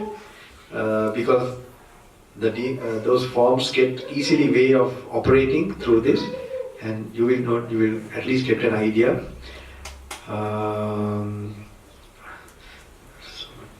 In once, these I'm only creating a groundwork. We have a program at 7:30? Okay. Wait a minute. So I think I have given you all enough points, Only thing I want to know that if you want to practice this Dhamma, now finally all this is to create character and the foundation. I have been talking all this time. To create the proper atmosphere for greater insights and knowledge. So normally if you want to really understand the proper Dhamma, I think you should refer to my YouTube clips. And I'm sure you will get some experience in the highest enlightenment. So do you believe what I spoke just now? You did, eh? So to follow something, it's like a journey and going to a destination in a map. So what is the surest way to go to one place? Or find from somebody who has gone there, right? Because he will know the way how to go. So you think I have gone to such a place? How do you know? Because my face is shining? Maybe I put extra Nivea in the room? Right, but how can you still know? I mean, my experience I did speak, okay, alright. Maybe I repeat, I memorize some experiences somewhere and making an act here. I don't think so, okay. But still, enlightenment, there are so many teachers, so many types of discourses, right? How can we know that if we follow that alone, I mean, the effect of it? So normally we can't read the mind. This enlightenment or effect of it is internal. So we can't see what has happened to that person's mind, the teacher. So we can't even read a normal thought in the person. So leave alone, something deep in us. So when this particular, of course some inspiration you can get from the YouTube, I tell you, but don't rely on that. We have to know from who's the authority. So the Buddha is not the statue only, it's discourses. It's like a big map. So it's important for you to refer it separately. It's also meditation. And then you learn to apply those, not all, most of the discourses, there's a way. They're like signposts. They help you to sort of look at the world from a certain way. But it is something not in an air somewhere separate. It's something where you bring it to the present moment and watch. So that's why he tells in a very simple, plain way. It doesn't look very complicated. But the experience is profound. So first you learn not to think and then think. It's something like that. So for not thinking only, I was telling you all the ways, all this time, how to tranquilize your mind, come to more tranquility. And another story I remember in Australia, some of them, they want to know how to meditate while they are doing the work. So while we were driving only, he was asking me, Bhante. So I was thinking, how many times I'm going to explain this? So I'm going to demonstrate this. So I thought, I just touched his head, like he was driving there. And then I was holding his head. I said, now relax. And luckily, there's no policeman watching us. Otherwise, maybe some hijack or something they would have thought. I just touched his head like this. And I said, just relax. Take a deep breath and allow the tension to go away. Just watch the necessary information just to drive. Feel the seat. Feel how you're seated. And I could see his hands were like this, then became relaxed like that. It's a simple thing. Just that you're getting this the simple relaxing. It makes a big difference in your life. It makes a big difference. So this, I hope you try it out. And in the mornings, if you can do this exercise, center yourself and start your work. I mean, none of you, I'm sure, don't start your work without washing your face, brushing your teeth in the morning. This is just a physical freshness. So mental freshness, if you learn, and if that also, it will become addictive, and it's a good addiction. And your life quality will change to another level, higher level. So important thing I would always try to refer directly the words of the Buddha. Some translation. There's Word of the Buddha by Gnanaloka Thero, small book. I recommend this. It's a structure. And then there is like Bhikkhu Bodhi's Middle End Discourses. So this is important. One page you can read. If you don't understand, skip to the next one. Like that. What is interesting, note it down. So you're feeling those perceptions and it will echo in your mind. Otherwise some conversation will echo, which you had about some John, Tom, Dick or Harry. And then when you're driving, you remember those things are going on. So if you read those enlightened words, enlightenment is working while you're driving. And you're not forgetting suddenly how to say the truth and to be honest, all that. So you fill your life with this information and your actions will go according to that. So the other thing is just not reading. There are spaces where regarding the 5 elements, the 5 skandhas, they have to be practically applied, my friends. I know there are, for the programs they come and I demonstrate how to practice this particular 5 elements. And some of that is from the sutta I take and I demonstrate how to apply it.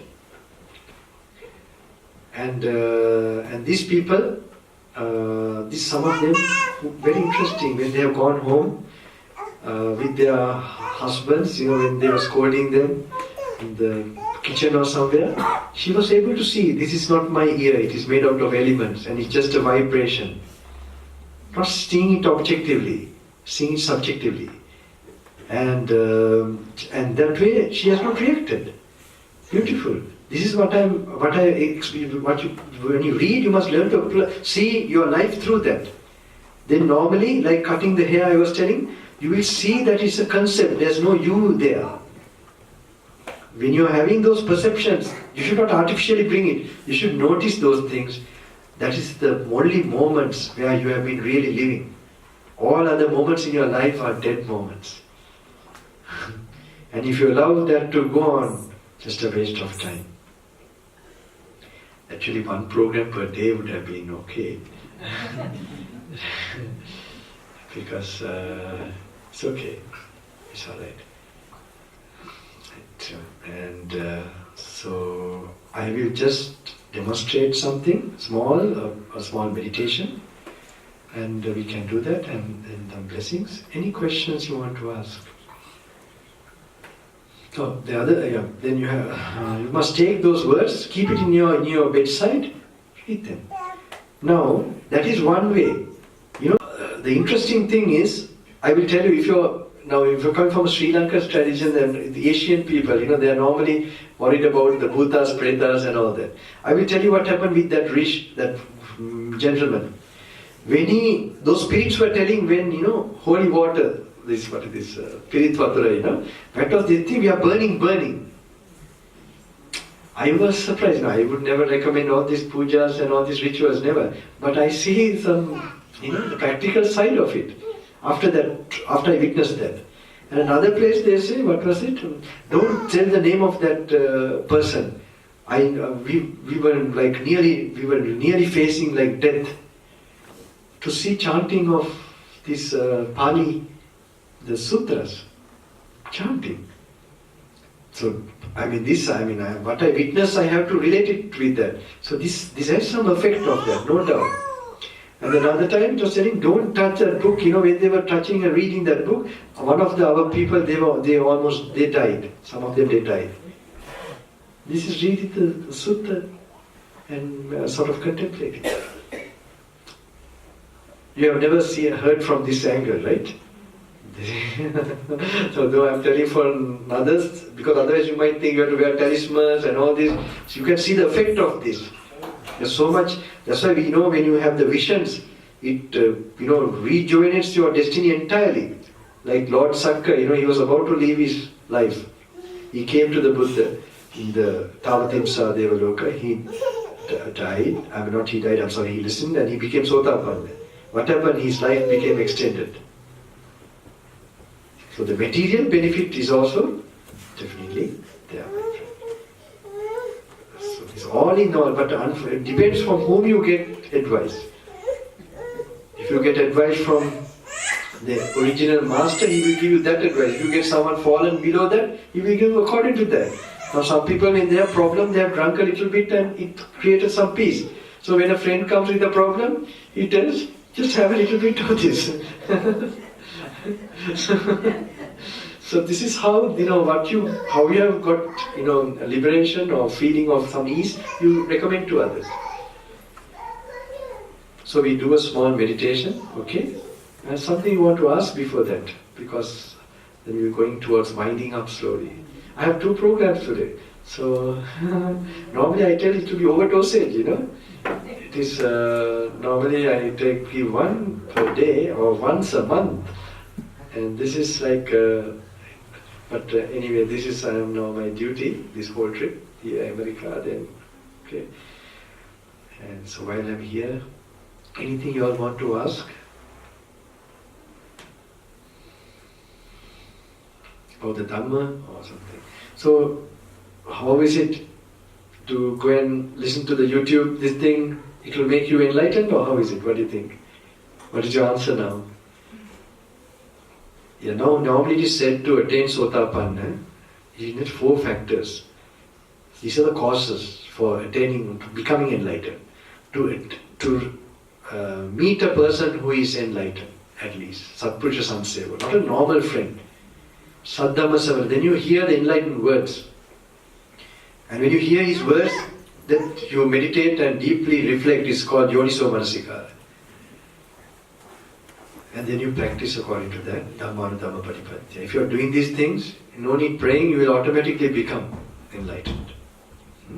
So, but only problem is how to know the person who are teaching.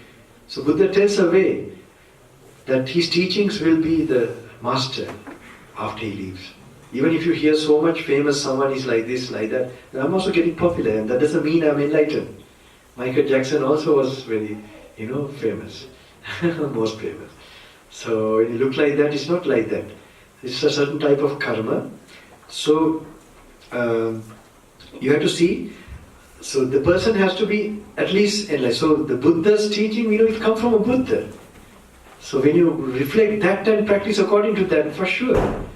So you're not missing anything. You must keep the books, and if a monk is really sincere, he will direct you to those very original words. That means he also has some personal experience through that. But if he is still researching and he's still studying and he's having, so his ideas will be relative. The way he sees clearly now, he explains that. So there's such a way of teaching, he will recommend you to go through his teaching to get that. That is correct from that standpoint. But I'm telling what you'll be exposed now in the world today. So this is what I learned from my teacher also, that if they're sincere, they will direct you to the original sutras and make you independent.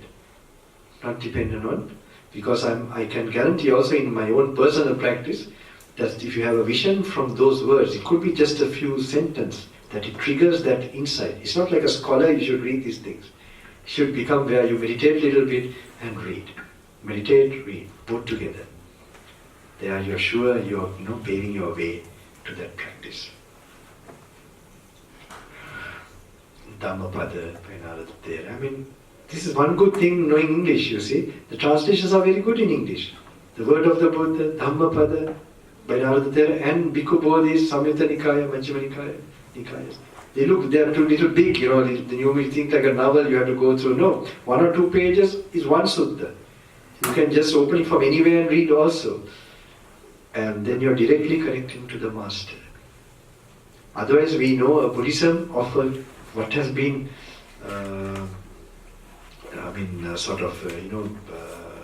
it's not the real one, real thing. You have to get brainwashed and go to that original verse. It's simple, but it's enlightening. There were times when the monks, they were cutting their ordination time, cutting their hair, they became enlightened. They are just saw suddenly. So it's not something that you have to see it order this way, that way, through Abhidhamma and this and that. That means they have not understood yet in an experiential way. At least in other ways, there has to be the behavior changing. It's not just only, there has to be the behavior of both should go, the actions, and that's the only very concrete way, at least you know there's something really happening in the practice. So I tell you, it's better, you can even go to a Muslim mosque or even to a bar, if it makes you pure or tranquil, better you go there. You come to a temple and you have a long face, no point. Abul Munak. Any question? Are you tired now? I can go until 3, 4, 5 hours. But what can I do? Any question before I sort of end up with the meditation? Any question? There is something called jhana. People go into jhana, and that's one of knowledge that is entered into jhana. And again, there's another, I was so implicity.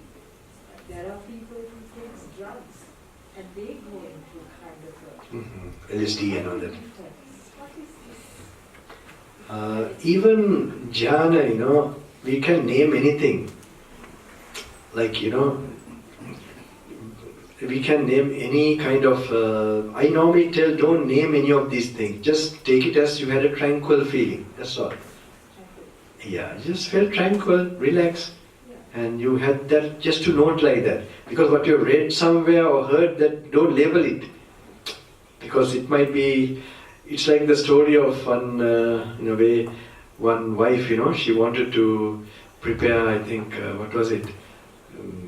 Katta Sambol, or I don't know, in Sri Lanka we have, what is it? String hoppers or something. But so the husband said, well, wife, you can go and make, but we give the naming later, because she's not a good cook. So same way, in a way, this naming all these experiences, let it be actually. Let's see whether we can behave nicely even with our husbands, wives, children, and with, there should be that, you can, at least,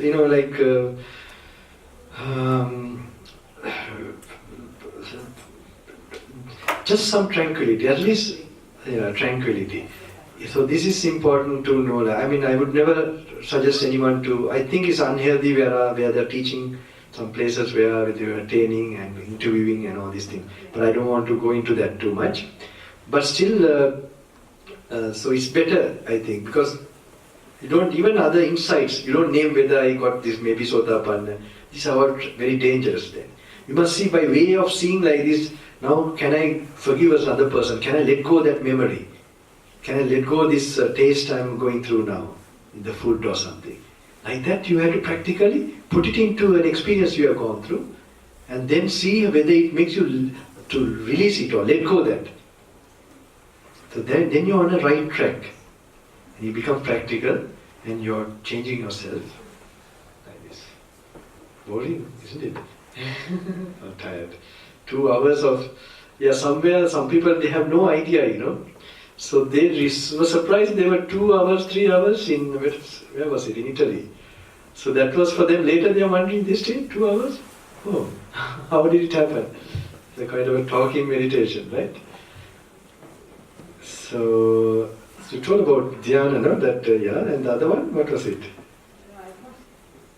There are some people I know, they take. Drugs you were telling me, the drugs is a thing, it stimulates a certain part of your brain without so it's there, unfortunately it's there for some time. I have no personal experience with that. So I already see these normal sense impressions as a drug for me already. So, but so actually I'm like a very heavily drugged person. You see my eyes a little bit? Drugged with some kind of, it's a kind of but this is a healthy drug, I would say. It has no after effects, it has no temporary,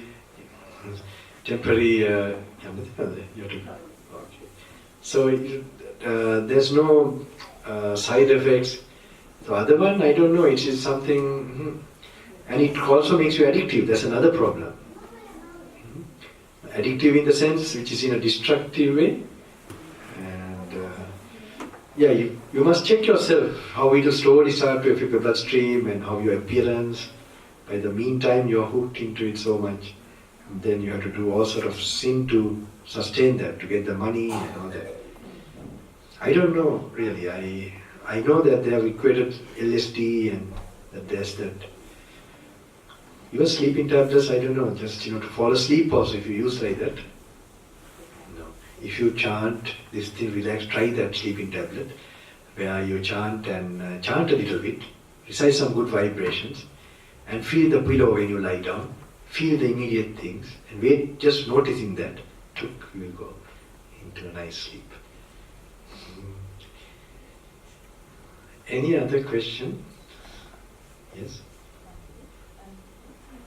Meditation, would you recommend to do? Would you recommend to follow the Anapana type of meditation or see the body sensation if you were to see the Anicca? Okay. The first one I would suggest we need little bit something like a Nesta malt or Milo, spiritual one. We are like, all like, okay, Anapana, quickly we focus, it will give some quick thing.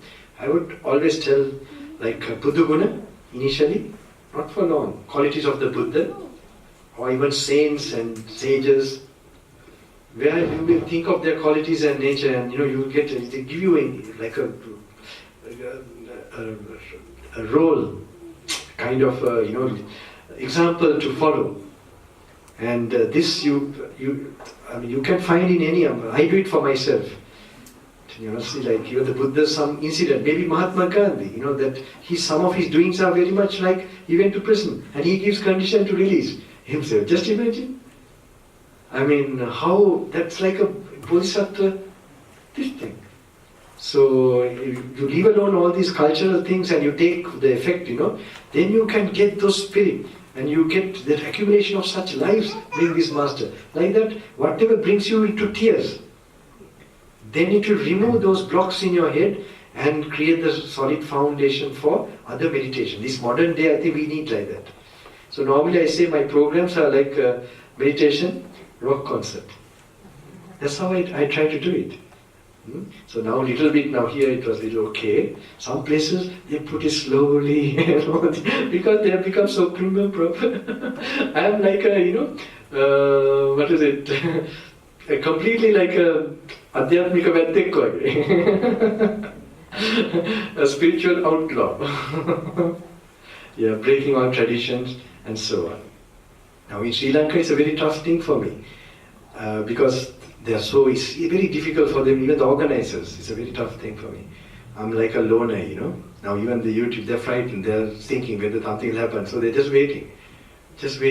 And seeing so many people who are timely happen to get the blessings and come out of it. It will be, so I will maybe make some changes as I go. Because this is time now, immediately. Some people who are to be liberated, I'm sure they're getting some chance. And it has to be unique also. If I'm doing what has been done, why am I coming here? Why was I born? There's no purpose.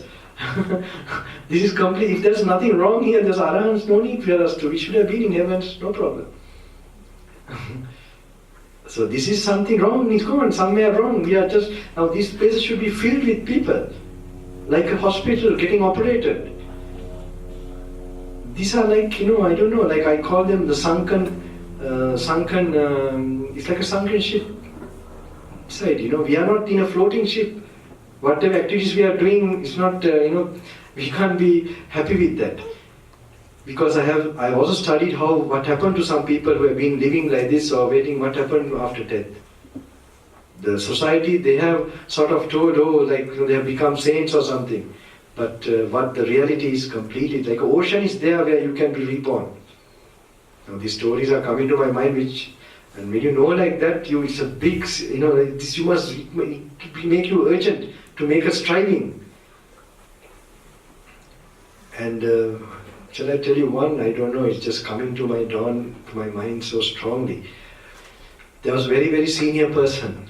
He was a chancellor of some place and so on. But he admired me, he loved me, he felt my life so simple and in the jungle. So I happened to come to there. I would not tell names, it's not nice. So he's dead and gone, but anyway. So, and also he thought maybe I just come and like Superman, he was then having cancer. So everything will be solved and all that. So I visited him, I encouraged him several times. Just always give him some positive thought and when left. But you're so attached to the things you were owning, And he died the last few hours before. I happened to just visit there. And then so everybody celebrated this. Even the president in Sri Lanka, they were so connected to him that time, Rajapaksa, that. So they sort of distinct him like a saint, He was a good person, good human being, I would say. But not a detached person. Full of attachments, and he didn't even think he will die. He thought he never accepted that. So many people today it's happening like that. They don't believe they are going to die. They forget, they think no. They don't sort of worry about it. Not worry, they don't want to think about it. So then, when you go like that, when it really happens to you, you are born in a state where you are not dead, but you are dead. This is what happened. And of course, still, if I tell, I know the brother monks. Oh my God! Okay, there are people who are connected there, and but I would not. But I thought, just more than consoling the person, I should have come and it would be nice if I sort of leave this, sir, all these things, and just I would have told him in a harsh way. I think that would have been better. Then, because what happened, then I studied, what happened after that particular birth. Waited for a few months, no birth properly, no consciousness forming properly. Then born into a womb of a dog. So just we are meeting and seeing people like that. What happens next? So we think maybe we are doing a lot of good things and so on. If you have not overcome, maybe our child will be the cause for that attachment. And we are not going to be a relation who is going to help the whole family. No. We are already stuck in existence. So when you are meditating, we should not be distracted about the surrounding. So we must learn to have that tranquil experience where we are not worrying about the office at that time or the pressure will come to do this, do that. But we start now, slowly, where we learn to, there's a practice, there's a level, we have not started it, that's started that properly. So where we are, we are able to separate from, so that is Buddhaguna. This is also very important. The tears should come, that's another way, not the just worshipping thing, which I'm expecting. It can come from a song even. I know one, that's sometimes very meaningful, like some who have stayed in very tough situations, they have genius, the mind gets opened up, No more fear, no more pain. It's one song by, I don't know, someone, so it could be, so you should be inventive, you should be imaginative. Even something where you are reflecting on the qualities of great saints or masters. Not the song alone, that should give you like an initial enzyme or, fasten the process or gives you a push, impulse, the initial start, not to go on listening to this or reflecting on this. So that's another, not good. Just to start your meditation, you must have some inspiring, some verse or some song. I say normally, Mohidin Begi Sindhu Karikamande. Just an idea, So way of chanting certain things, they become boring, you find another things. So, enjoy, you're going to Nibbana, you're going partying. Partying, you're going to Nibbana. This is spiritual partying. Tell you honestly, my whole life is like that. I don't do it. Now he was asking me whether I'm missing on anything. Yes, sorry. He's been in the car, he was having several questions. It was very rare, so for me also, I can understand from a friend's point of view, you'd wonder all these years how one of my friends took another path and how it is working for him. Anyway, so what happened, so that is important. Then after that, I think Buddha Metta is a very nice meditation. And after Metta, we get Anapanasati. But this is the meditation moments when you are doing that. But the lifestyle very important. Not to, I told you all the techniques of not to see things. Careful what you're watching and all that. Even tasting the food. Food is another main thing. A lot of energy is lost.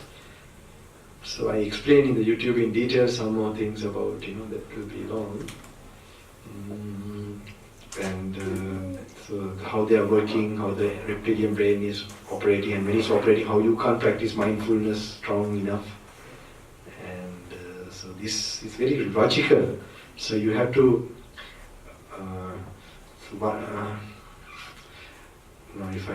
if I talk all these things is long, that's why normally 4 hours it will go, but these points are there. I covered, I think, most of all of you.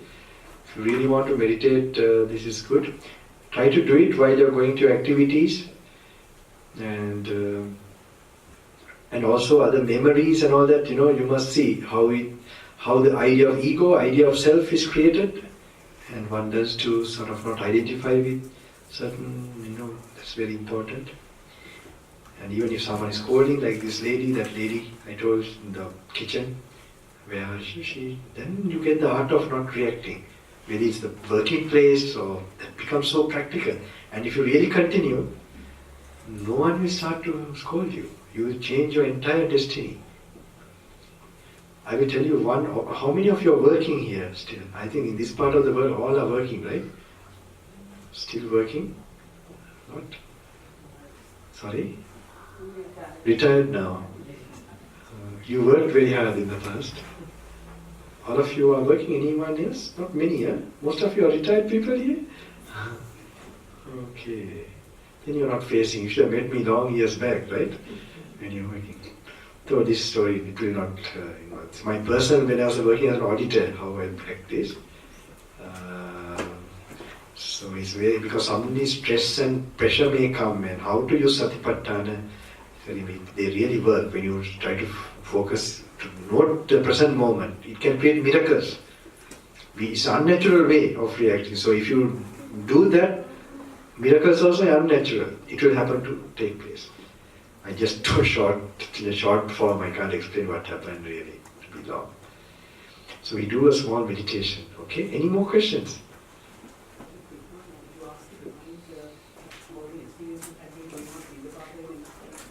Okay. Yeah. Who is that lady there who asked me that time? Something. You? No. In the afternoon? She's coming here. Oh, and then date I will tell, right? It was for her. Yeah, that is your wife, no? Someone who asked, okay. But you're good. Shall I tell that? But then I have no time for a little bit. No, we go on, no problem. It's okay. It's okay. It's all right. I will. Shall I tell you that story? My teacher, used to he's the one who gave us this way of Pindapata. So normally anyone asks Pindapata, it's like Sri Lanka, everywhere it's just a simple thing. There's nothing in it. So that's where the monks, their blessings, their powers come to the people. From the jungle, when they are coming out, what they have meditated, practiced, and that it's a silent operation, but it's so powerful and effective.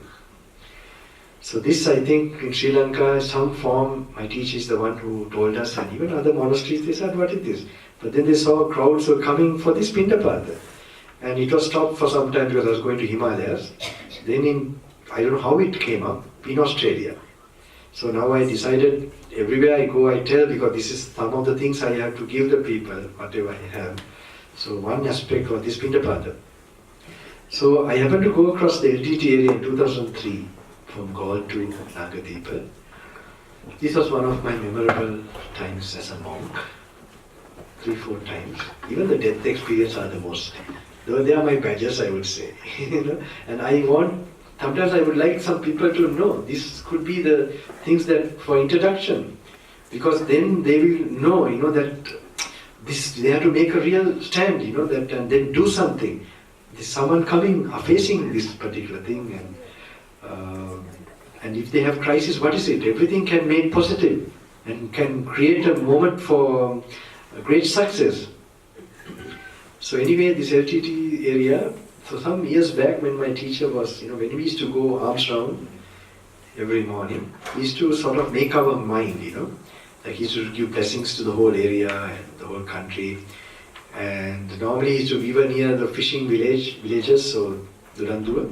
He used to tell fishermen also will serve you, like that he said, even a poorest person get a chance to give you dhana.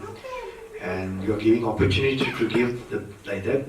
He used to tell many blessings. So one day, he was telling, now when he was blessing the whole world and when he spread this metta, he told in Sri Lanka, north of Sri Lanka,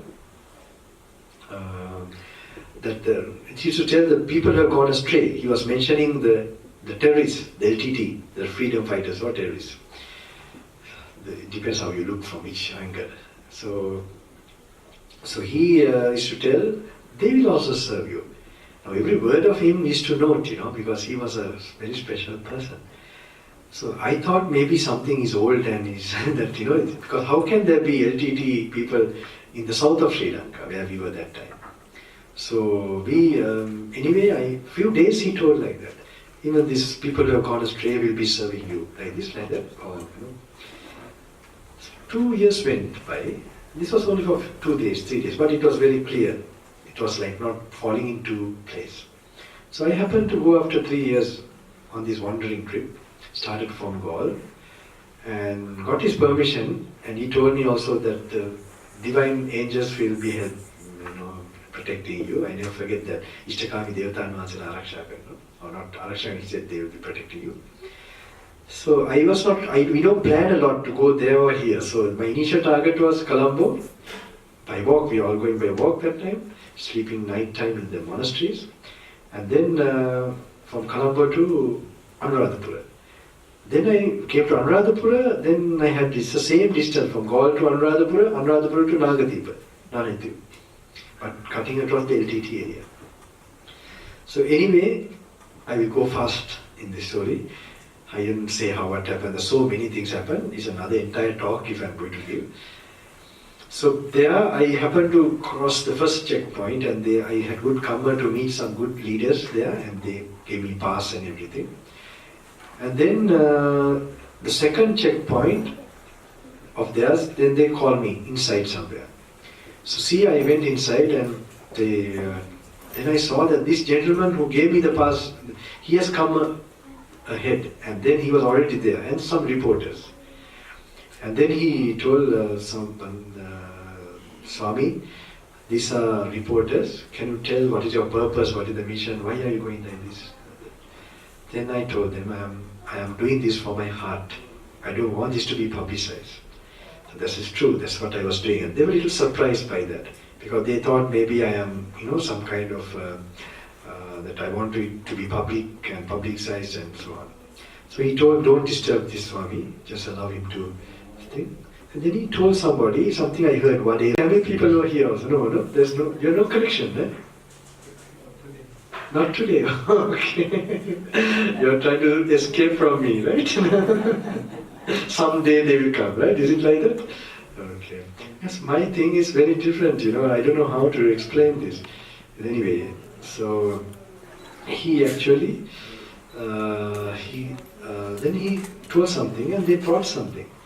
And I could remember they brought vade, their food, vade, and he was going to serve this. And these are military people, they have been, and I remember I took my bowl and I got up, and he got up and he removed his cap and took his hand. Now they are not Buddhist or anything like that. And I opened my thing and he put the vade into the bowl. As soon as he put that, I suddenly remembered my teacher. How he was, I don't know, it was very, it gave me a chill that time, suddenly. My goodness, in time. This was, and meeting you all also. So I had a special person who inspired me, and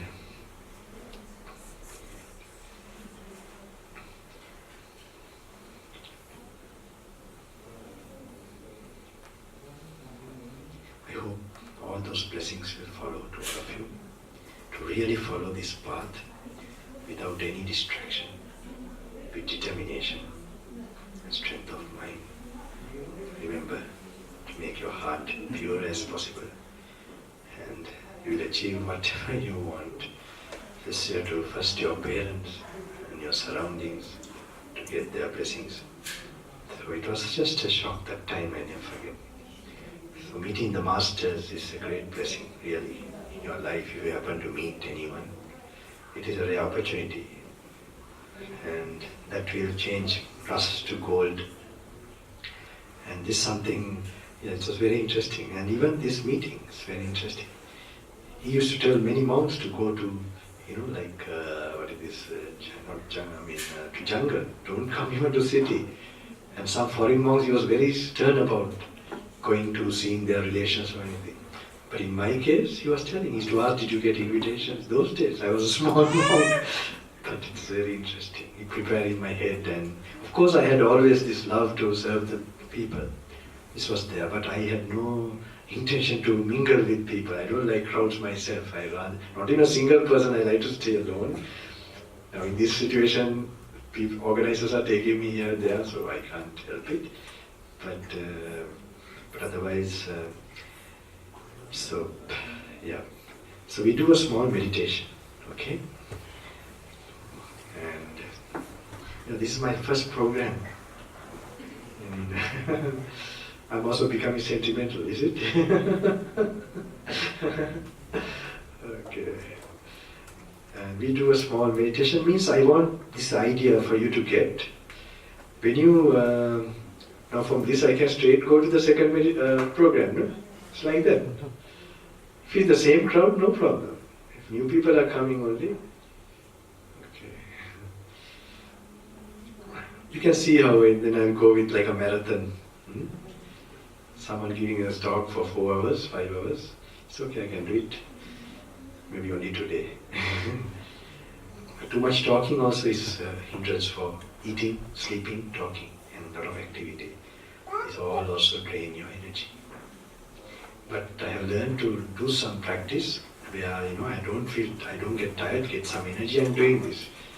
This is how I'm telling you when you have to drive, and this is my work. But I should learn to do it without getting tired. But as I told, we are not preachers or teachers, we are yogis. So you learn to do a small thing. I need one of you. First you must learn to relax before you meditate, okay? So when you move to relax, I wonder whether you were not relaxed all this time. So you must be relaxed, okay? But I will check whether you are relaxed.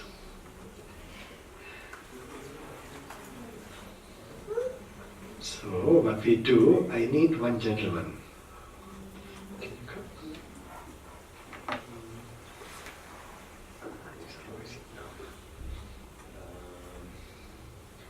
Just turn it like this.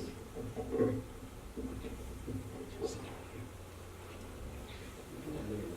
you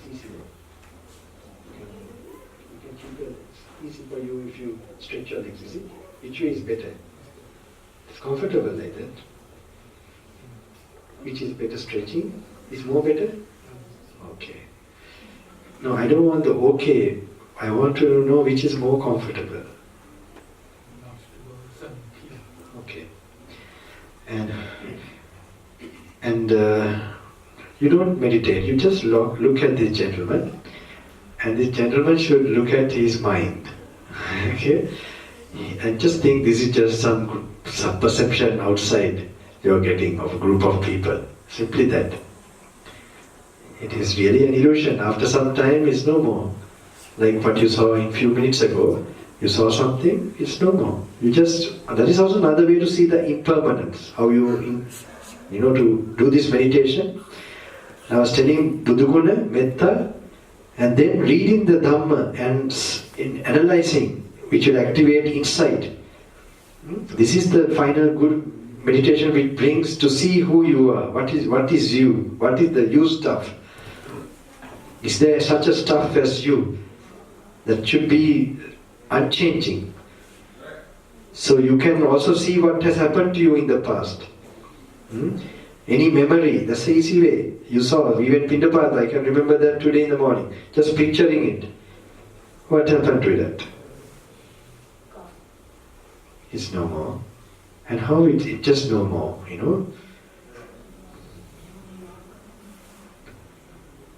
And that, what was it, that experience? It was a state of consciousness.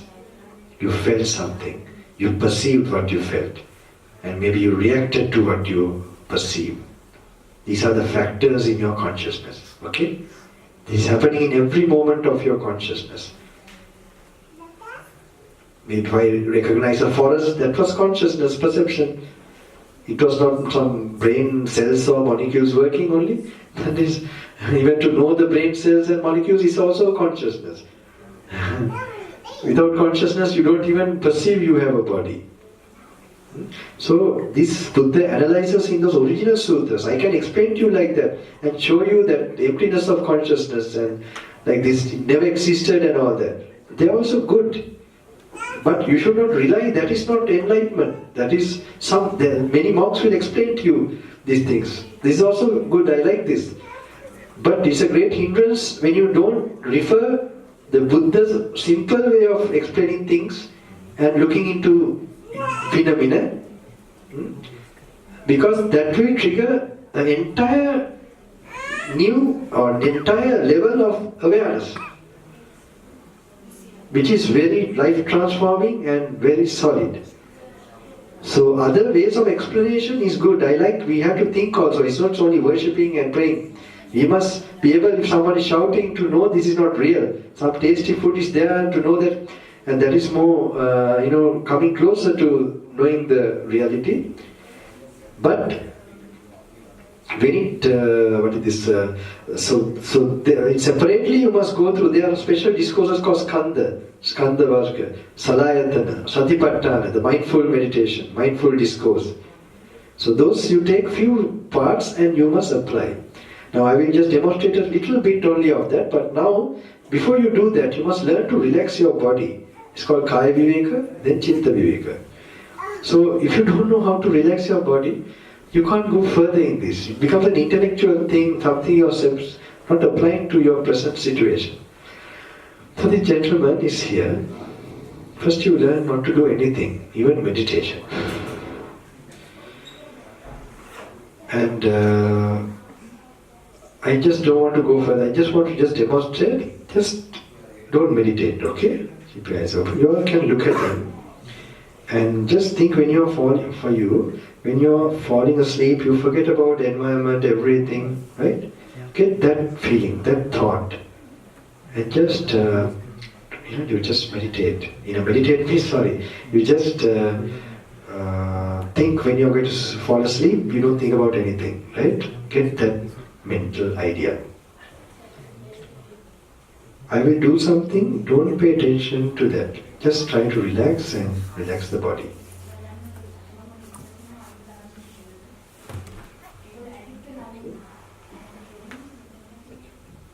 You're still in tension, my friend.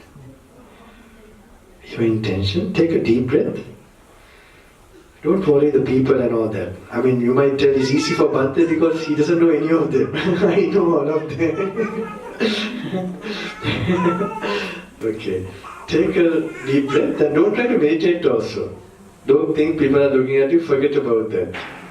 You get my mad mind. Okay? Relax completely. Right? Take a deep breath and take all the tensions out. Okay? Take a deep breath. Okay.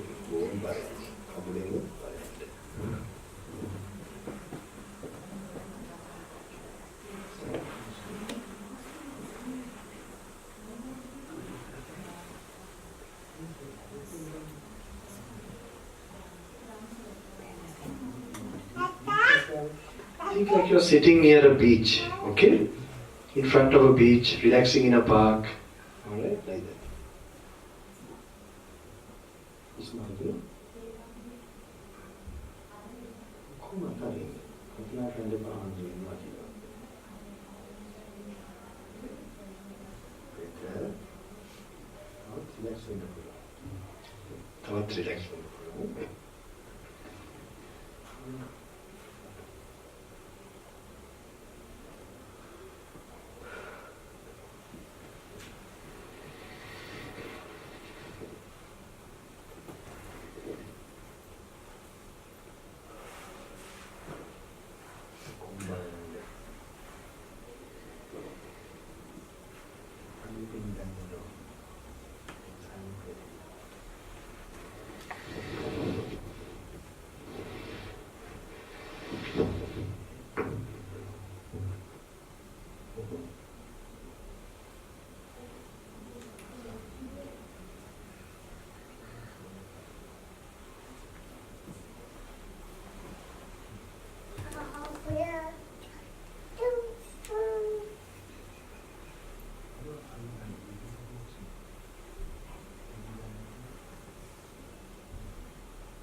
All of you do like this? Vigorously.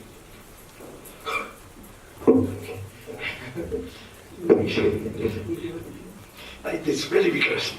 Oh, imita karala bag.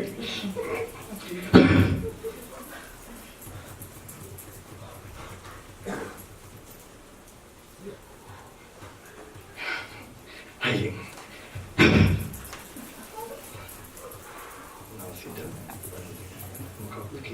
Next time break.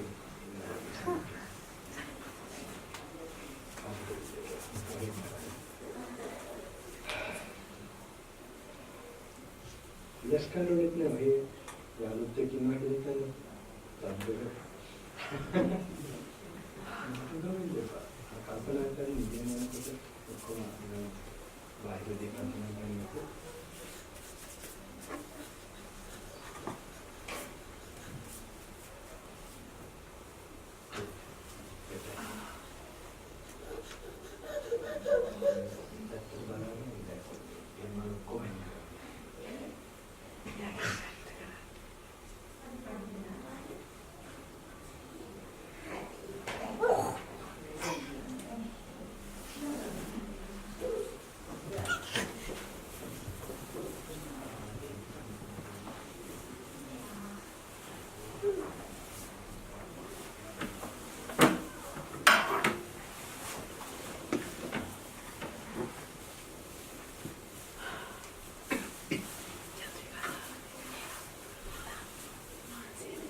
Thero saying,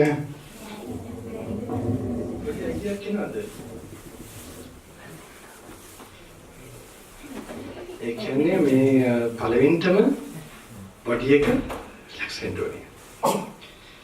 පොඩ්ඩක් ඉන්න බලන්න. මලියෙන්ද බලන්න. නෑ මහත්තයා බලන්න.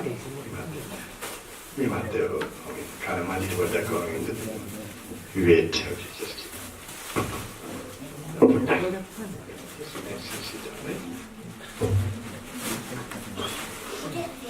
Okay, just next day, you know.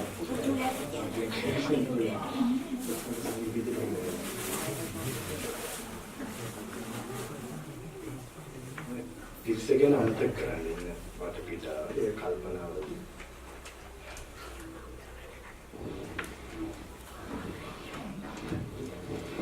relax ahead. Mage ath ussala atarina balanna. Mage ath ussala atarina.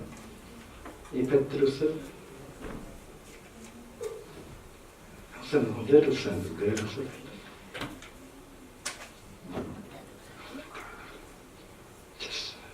සම්පූර්ණයෙන්ම relax වෙන්න මෙයා කරන්න ඕනේ. දැන් මේක මුලට කරන්න ඕනේ පින්වතුනි. පොඩි ටෙක්නික්ස් ටිකක් මම කරන්නේ. මේ ඇඟ නිකම්ම නෙමෙයි. මෙතන හිත වැඩ කරන එකත් එක්ක මේ ස්නායු වලට ගිහිල්ලා දැන් මෙහෙම කරන්න බෑ. strong. අයියෙන් කරන්න.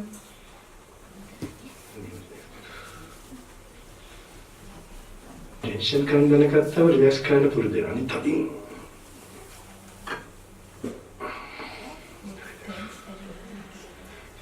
තනීපෙරිතන්නේ මේක අතරලා ඉන්න එක.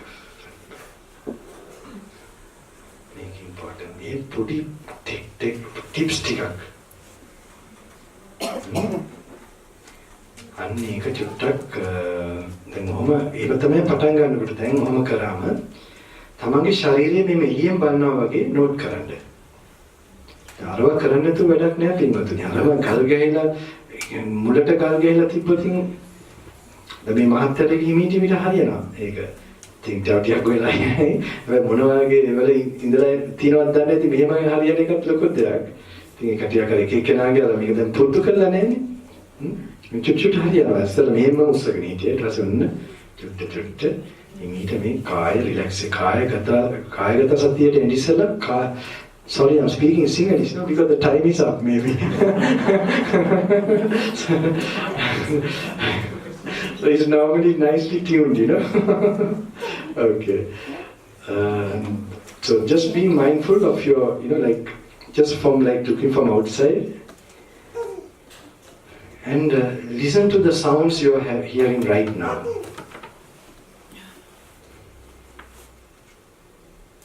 Some fan or I don't know heater, you can hear that, right?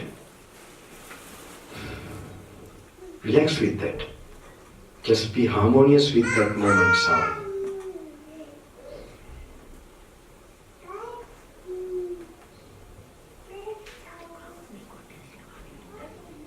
A baby is speaking or sounding. When you're relaxing and trying to listen, when you have naturally come to the present moment, you will notice you are breathing. In breath, out breath, you will automatically notice. Wait for the automatic moment of noticing it. Your awareness is so close to your body that time. These are initial steps if you want to meditate, I'm telling you.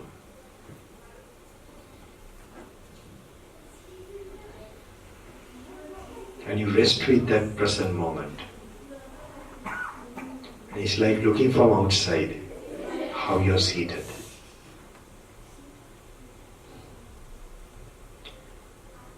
And while you're looking like that, I'm dressed with a robe. You're dressed maybe jersey, dress, something, not how you're dressed, the jacket maybe. Look at yourself like from looking from outside. Now, you will analyze and investigate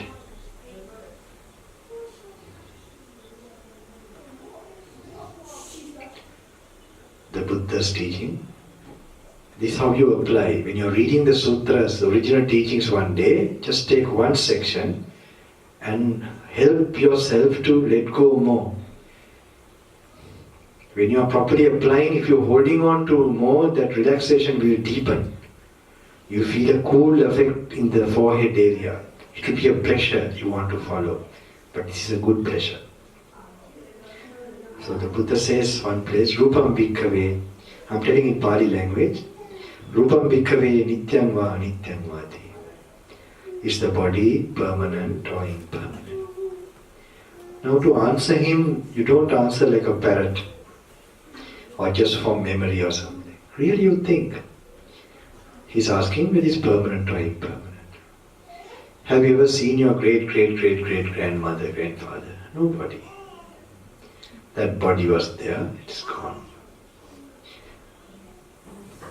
Just what you have really known, you can apply to yourself. Was there any time a body and all the bodies getting old and dead? Just visualize. Even if I stay long, after some years, this same destiny is going to happen. Silently, you should feel this reality. This is now coming to the main part of all these exercises. Getting tranquil, more you are tranquil, more you will be knowing that wisdom.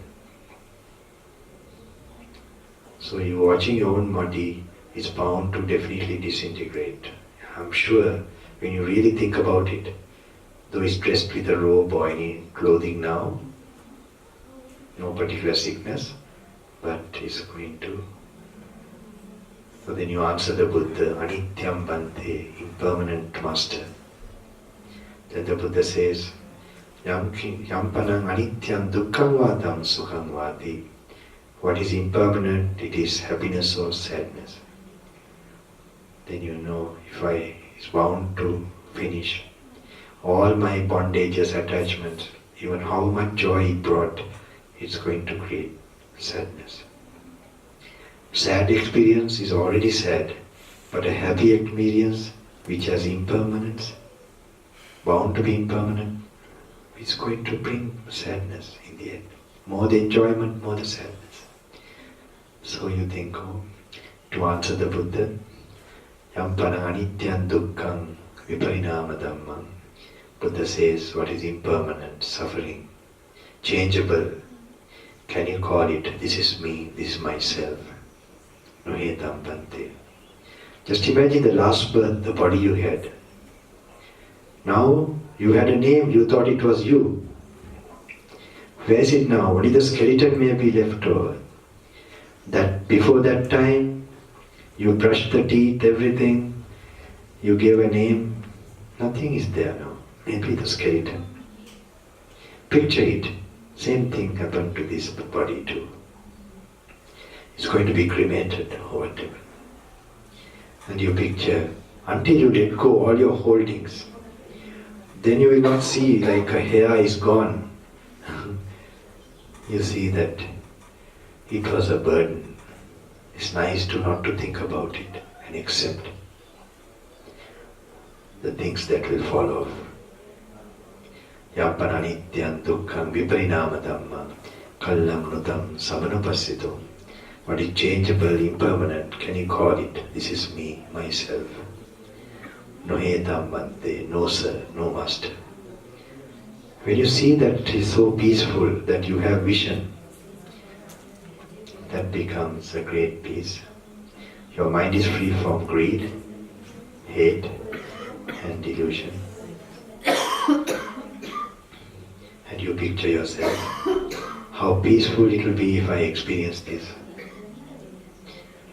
Just this peace may it be experienced by the people in this hall.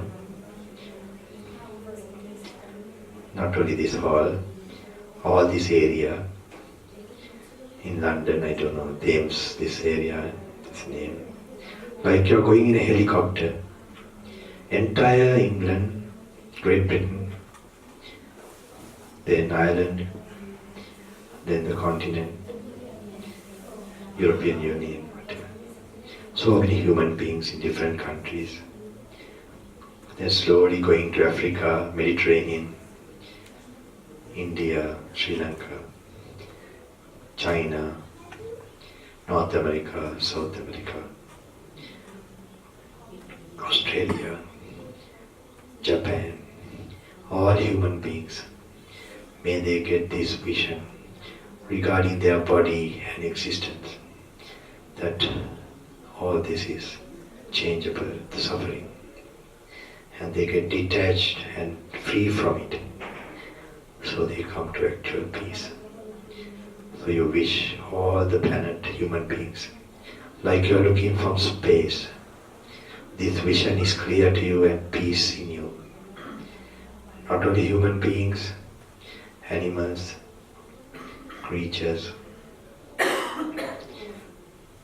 demons, evil spirits, the hell worlds, Vedarani, Paduma, Avijja, may all those suffering will be free from this suffering.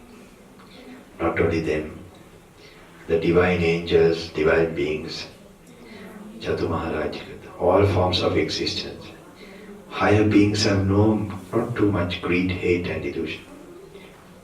But may they be free from any type of defilement. You picture them like you're looking from space.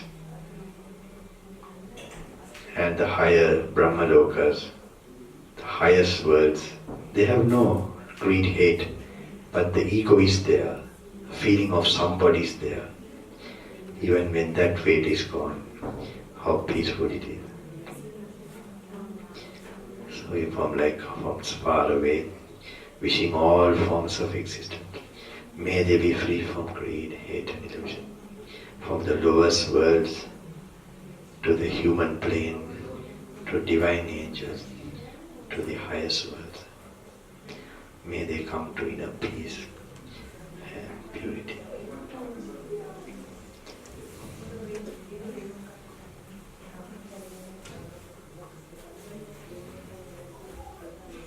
See your breath calming down. Get focus.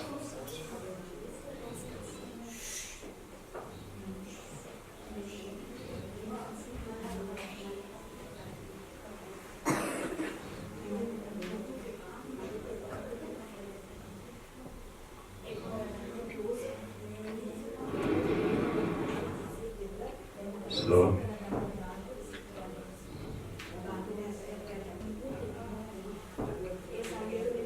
I gave you some idea. Now I give you some blessings. If you go home, try not to talk tonight.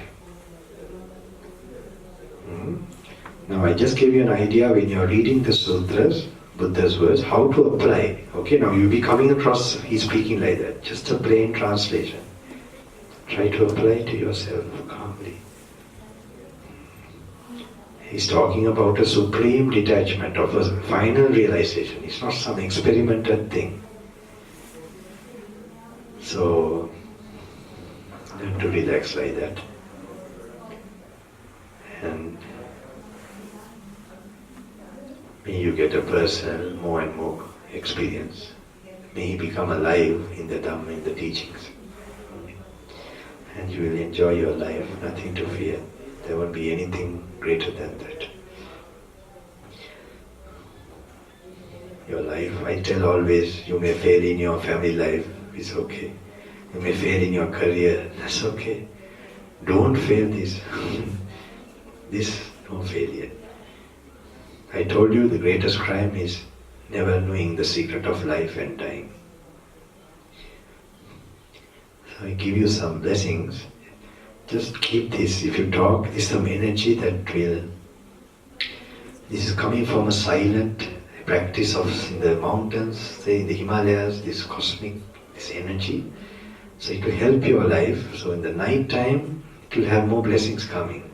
So just morning, if you can talk, is good. More you talk, the energy will go from your cell system. It will give you some more support.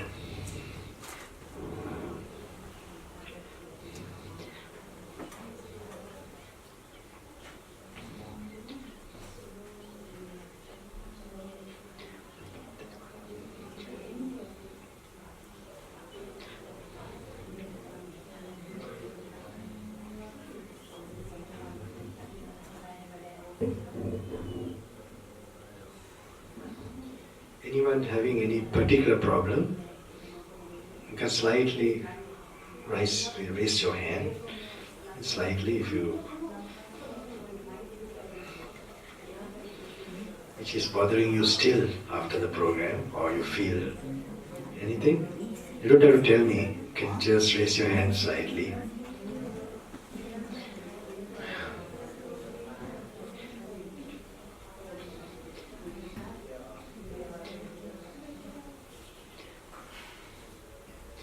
Sopatetva. Gurudevan Vansika Mahagunapari. Nayantaka Sattayanta. Perapinmateva. Sansari Punyapariya.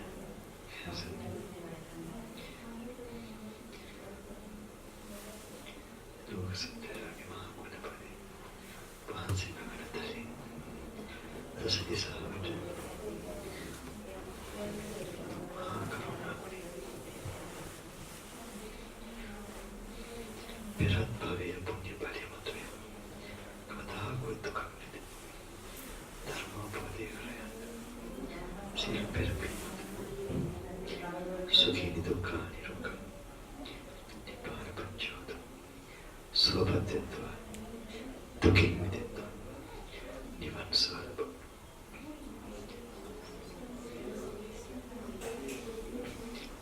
Sakala Rogadadu. Kampakarami Yuketa. Yod. Aimin Purvya.